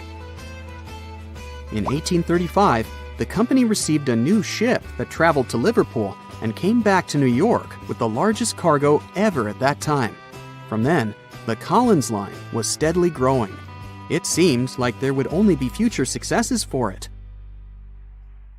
Unfortunately, their lavish ships became costly to run with the amount of coal used. Massive power along with weak wooden hulls meant they needed many repairs after each voyage. So, every trip ended up being expensive. But since the ships were safe and had a great reputation, people were willing to pay the price, and the company was definitely not in crisis. They had achieved something no one had managed to do before them. Like I told you, their ships crossed the Atlantic in a whopping 10 days, and Edward Collins, the owner, was very determined to maintain the pace. Their 5 ships easily outran the Cunard's Line of only 3. With this great praise, it provided more attention. Though the Cunard's ships were slower with their iron hulls, they believed there was still profit, regardless of how slowly they sailed. Among Collins' ships, the Arctic, the third of them to be launched, was the largest, reaching 284 feet long, with 2 side-lever steam engines, each with 1,000 horsepower. The paddle wheels made 16 revolutions a minute when at full speed. At the time of its launch, the press called it the most stupendous vessel ever constructed in the United States. But glamour and fame couldn't avoid what would come next. On the 27th of September, the Arctic was on its journey from Liverpool to New York, continuing a speed pace through the thick fog. It's possible that by that moment, after 4 years of record-breaking trips, the crew became overconfident with their sailing and the ship. Going only 50 miles from Newfoundland, they carelessly continued through the fog with no radio contact, sonar, or any other form of identifying objects, equipped only with Morse code. A smaller ship, the SS Vesta, which operated as a fishing vessel, often worked around Newfoundland. It was passing through the same path as the Arctic and crashed into its side. Shocked by the collision, the captain of the Arctic offered help to the much smaller Vesta, but it was soon clear that the damage that seemed minor on the Arctic was far worse. Beneath the waterline, a hole was letting water into the hull. The cost of the much faster wooden hull now seemed less valuable.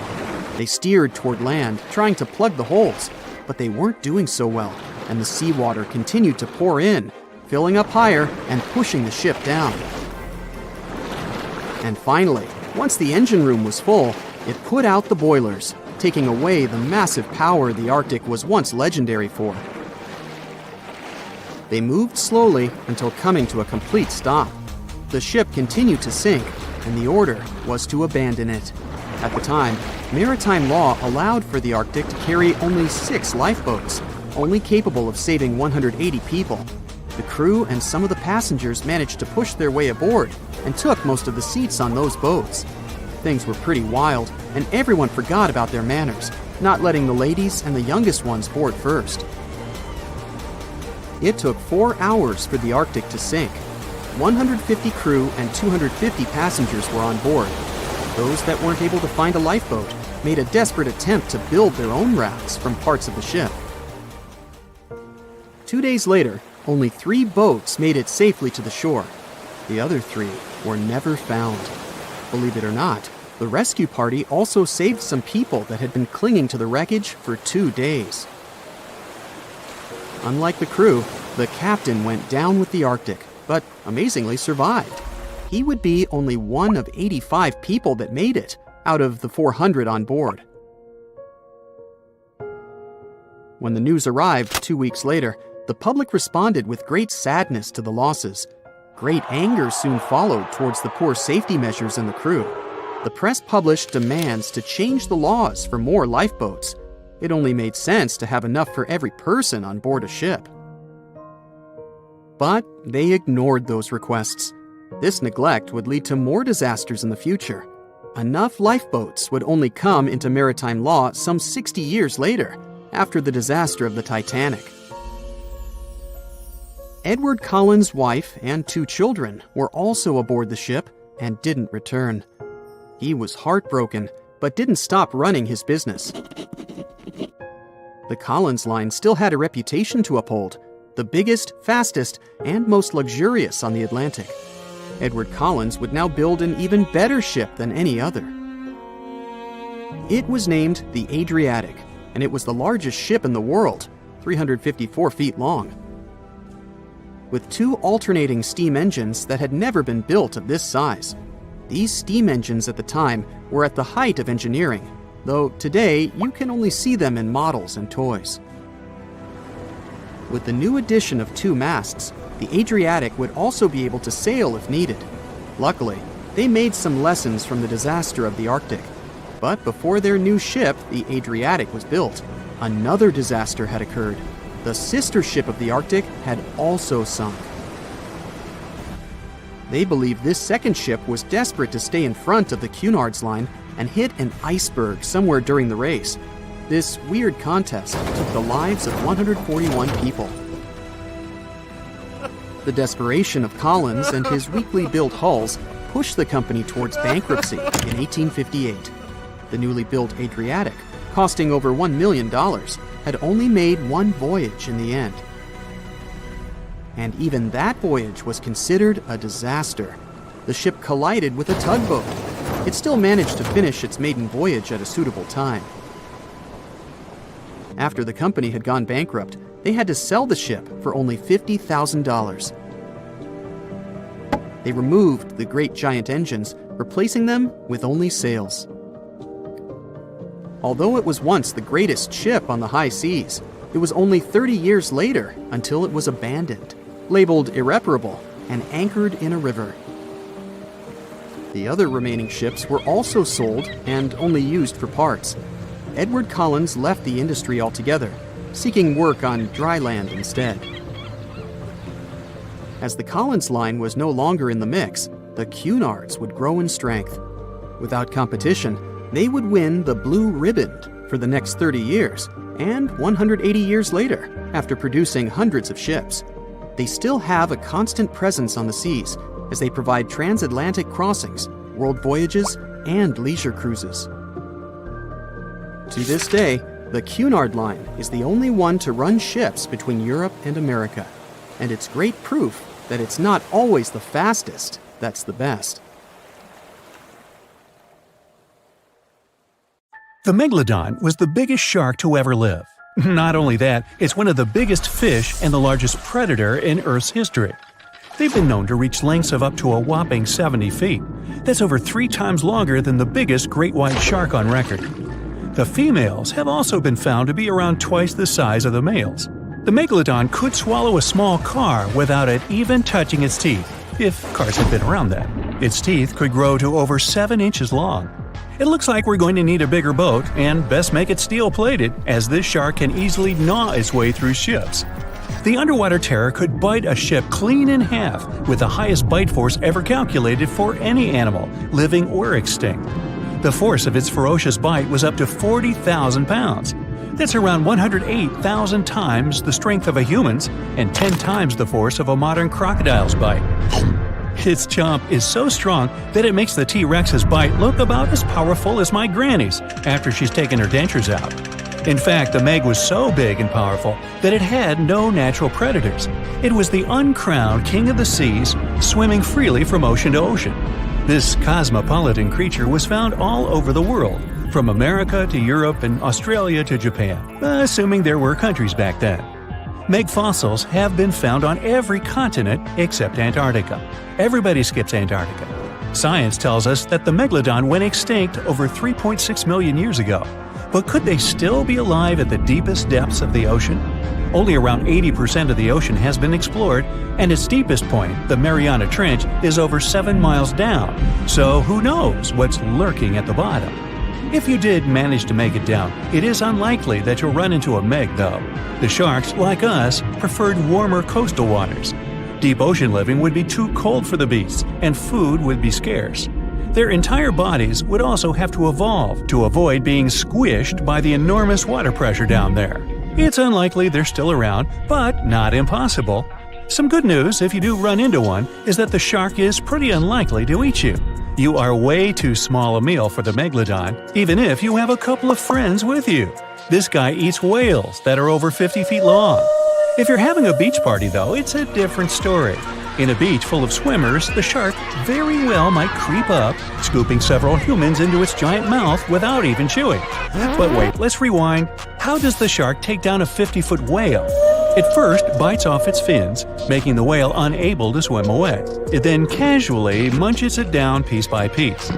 Because of their size, sharks had to consume over a ton of food every single day just to sustain themselves, like me.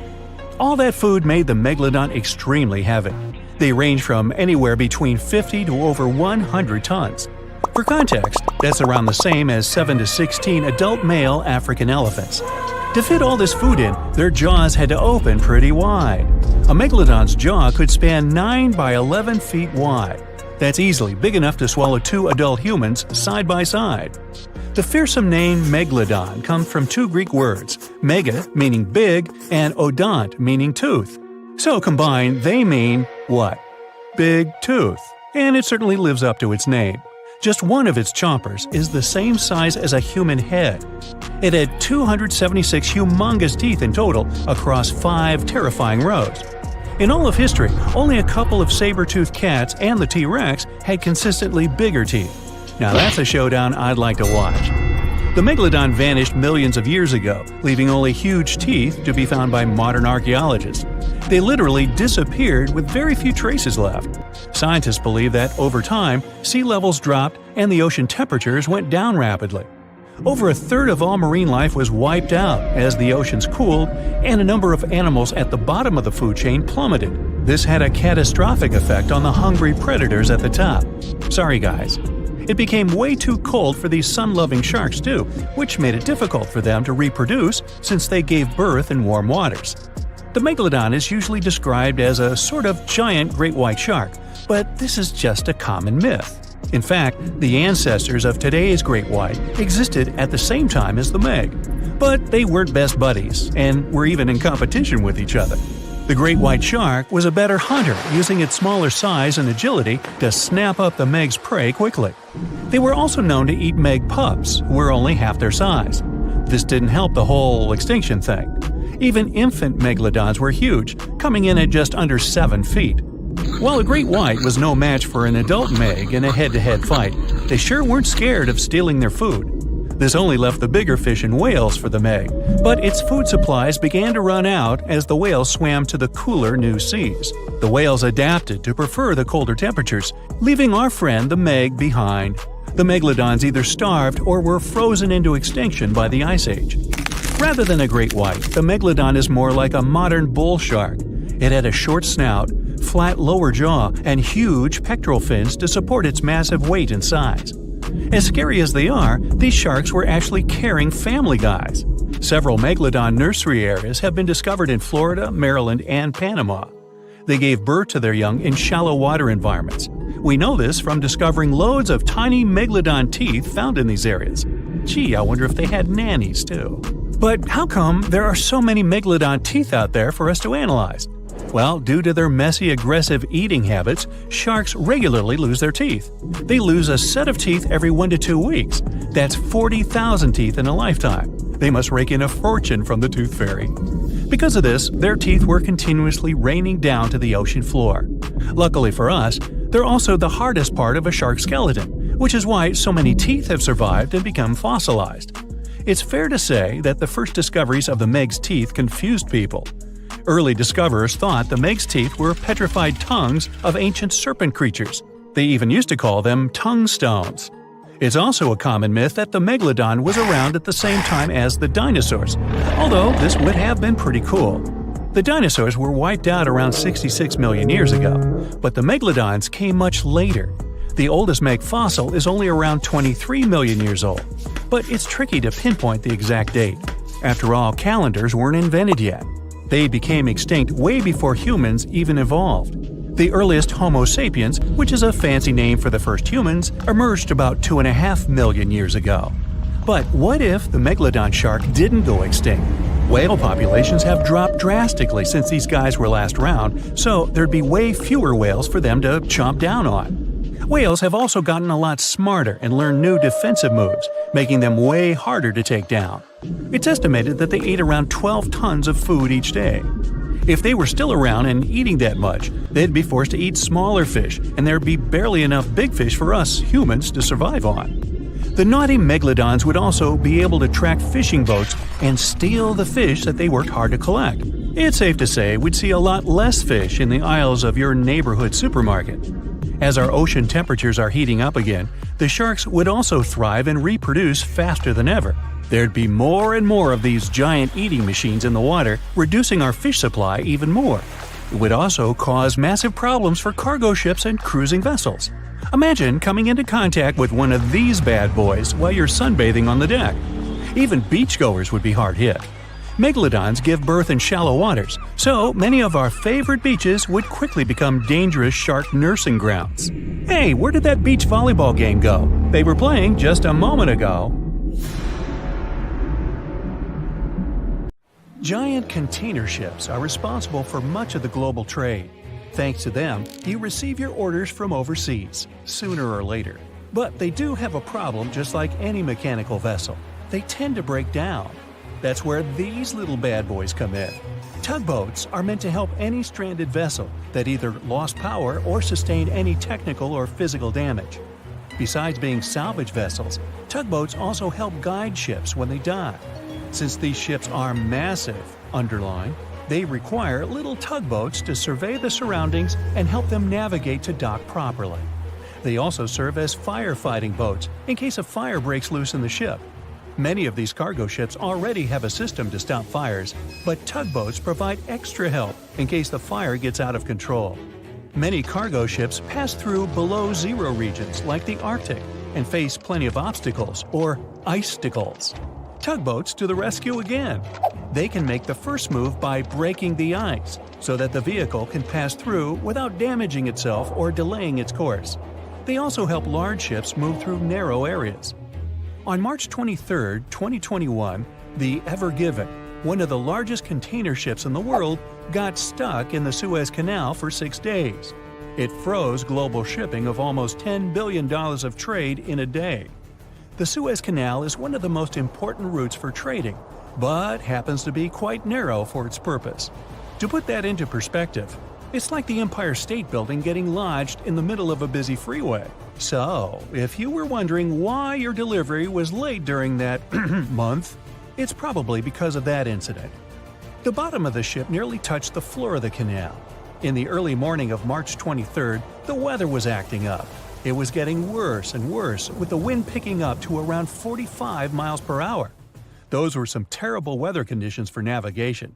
That should have been the first red flag, but the Canal Authority didn't have a system for monitoring weather conditions or warning ships about them. The captain, Krishnan Kantavel, ignored the signs and decided just to go with it, not knowing the perils and the consequences ahead. The Egyptian pilots that were assisting with the navigation failed to provide proper instructions. As a result, the ship became jammed diagonally, essentially blocking the whole canal. The canal authorities didn't provide tugboats for some reason, which is why it was stuck for 6 days.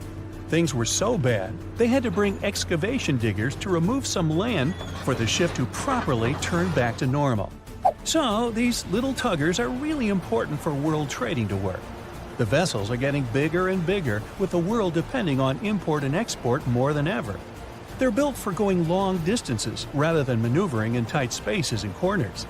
The tugboats are surrounded by a material that won't scratch or damage the vessel, kind of like bumper cars at the carnival. They can either push or pull. But one thing's for sure, more than one is needed to help a ship get back on its aquatic feet. Ships don't have a lot of water passing over the rudder for them to turn quickly, and they risk damaging the engine if they push it too hard. They can either tow it directly or indirectly. The tug is pulling the vessel either in front of it or from side to side. They can also push it from one side to another. These tiny boats are like ants compared to giant ships. Their success secret is that they're floating on the water, which means there's no solid foundation for them to struggle.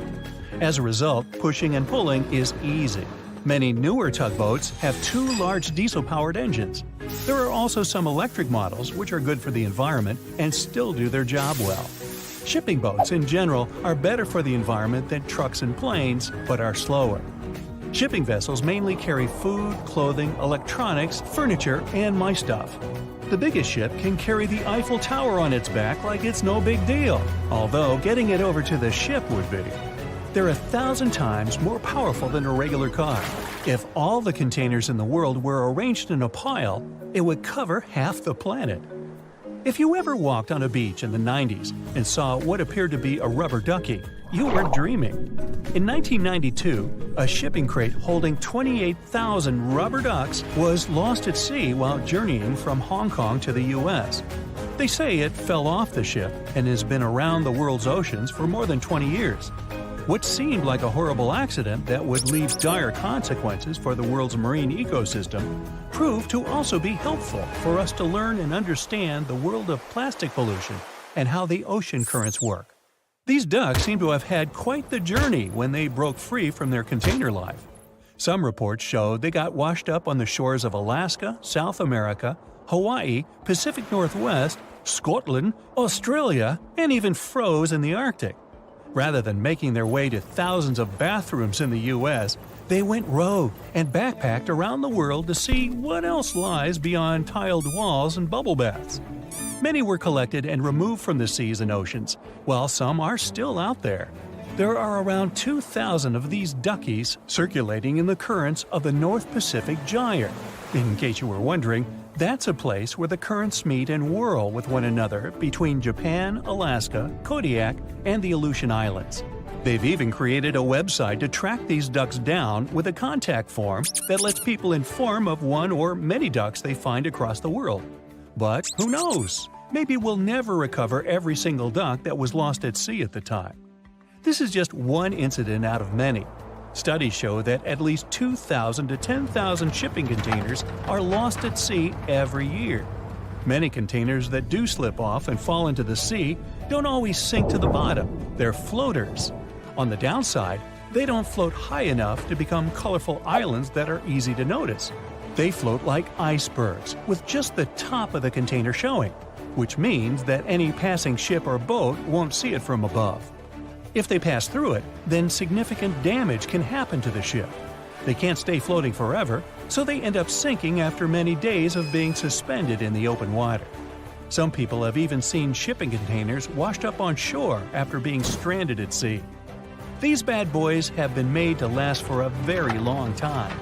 If you take proper care of them, the life expectancy of each container can stretch for more than 20 years. It's pretty amazing that they travel all over the world and are filled and refilled with new items many times. They go through all sorts of weather conditions and have to survive in different climates. Many modern houses are made out of retired shipping containers designed with a nice aesthetic touch. Shipping container houses provide the exact same living conditions, except they look cool. Besides looking cool, they're economically friendly compared to regular houses. You can save plenty of money with the structure pretty much halfway done. All that's needed is just a little foundation and a few adjustments here and there, and boom, you've got yourself a house. You're also doing the world a favor by contributing to the environment. Those homes are recycled containers that have just been refurbished and polished for anyone to live in. They're good enough to live in freezing conditions and scorching weather. the industry is booming, so you can have your new home delivered to you within 10 weeks. You can customize it before they build it for you. It's easy to transport since it's not heavy, it's just bulky. You can predict your cost without the surprise payments that might follow. Many of these containers start their journey in a steel yard and travel all over the world. And in the end, they retire in a nice piece of land and host families that will get to be a part of their history. Wow, I can hardly contain myself. Ships and planes disappearing without a trace. Passengers never seen or heard from again. Reports of strange lights in the sky. No, these aren't scenes from an upcoming Hollywood blockbuster, but some of the strange occurrences reported for over a century in an area ominously dubbed the Graveyard of Lake Ontario, also referred to as Canada's Bermuda Triangle, or the Marysburg Vortex. It stretches across a portion of Lake Ontario from Kingston to Prince Edward County in Canada, and down to Oswego, New York in the US. The tales about this area can be as chilling as the frigid lake water on which they took place. The most unsettling story involves the schooner called the Bavaria. It was 1889, and the ship was being towed across the lake. Rough waters severed the tow rope, and the Bavaria floated away. Luckily, the schooner was later found safe and fully intact. But there was one thing missing: the crew! Not a single person was found on board. What makes the story even more bizarre is that the dinner table was set, a loaf of bread was discovered, freshly baked, and the captain's money and his papers were fully accounted for. There was even a pet canary happily chirping away, as if nothing was amiss. What happened to the crew? We may never know.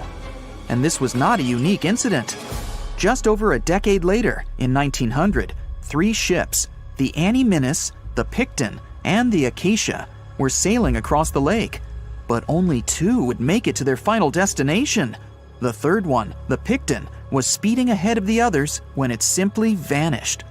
According to a cook on the Annie Minnis, "We were well out into the lake and making good time when all of a sudden we saw the Picton's topsails coming off, and then her lower sails settled, and then, while we stood and watched, the Picton just disappeared." It's possible that the ship sank, as there was some wreckage later seen in the water, but the ship itself was never found, and none of its crew ever located. A few weeks later, a bottle with a note inside was discovered in Sackett's Harbor, New York. The note was from Captain Sidley of the Picton. "Have lashed Vesey to me with heaving line, so that we will be found together." Vesey was the captain's 12-year-old son. The note creates more questions than answers. If the witnesses were correct, the ship's disappearance was quite quick. When did Captain Sidley know he was in danger? Why not signal for help if he had any warning? And when did he have time to write a note, bottle it, and tie himself to his son? It truly is a mystery. And it was not just ships that ran afoul of the strange forces in the area. Planes also struggled to make it through in one piece. In 1975, Ron Scott flew out from the Picton Airport in his Cessna 172. As he entered the Marysburg Vortex, his plane banked to the side. For several seconds, he was unable to right the plane, but once he did, the same force banked him to the other side. Again, he was stuck there for a few seconds, unable to control his plane. A skilled pilot, he had never experienced anything like it before. He was certainly luckier than Royal Canadian Air Force pilot Barry Allen Newman. Newman was at the same spot back in 1952, when he lost control of his jet and crashed into the lake. To this day, his body has not been found. In total, over 270 ships and at least 40 planes have met a tragic end in this area. And adding to the mystery, sometimes people report a series of bright lights or orbs, or a dark ship hovering in the sky. These are even harder to explain. Witnesses willing to report them are adamant they are true. Sid Wells said he watched a strange shape like a multifaceted diamond slowly spinning in the sky, and then it just disappeared. Others claim to have seen it too. Of course, the Marysburg Vortex is just one of several places around the world known as vile vortices, a term coined by biologist and writer Ivan T. Sanderson. He discovered 12 other equally spaced areas on the surface of Earth where funny things happen. The best known of these, of course, is the dreaded Bermuda Triangle. Situated in the Atlantic Ocean between Bermuda, Florida, and Puerto Rico, it has been blamed for the disappearance of thousands of people. They went in, on boats or in planes, but they never came out. Even the explorer Christopher Columbus experienced the mystery of the Bermuda Triangle during his first voyage to America in 1492. He said the compasses pointed in the wrong direction, the sea levels seemed to change dramatically, and he even spotted strange lights in the sky. In 1918, the USS Cyclops, which was one of the US Navy's biggest fuel ships, disappeared there. Since the 309 crew members were declared lost at sea when the Cyclops vanished, it's seen as the largest loss of life in the history of the US Navy in a single incident. At the time, the weather was good. The one message sent that day from the ship indicated no issues or concerns, and a distress signal was never sent. A thorough naval investigation followed. Its conclusion? Many theories have been advanced, but none that satisfactorily accounts for the ship's disappearance. In other words, the investigators were stumped. There's also the Dragon's Triangle, located in the Pacific Ocean. The most disturbing story involves a group of Japanese vessels that disappeared in the 1950s. When researchers were sent to investigate what happened, they too disappeared.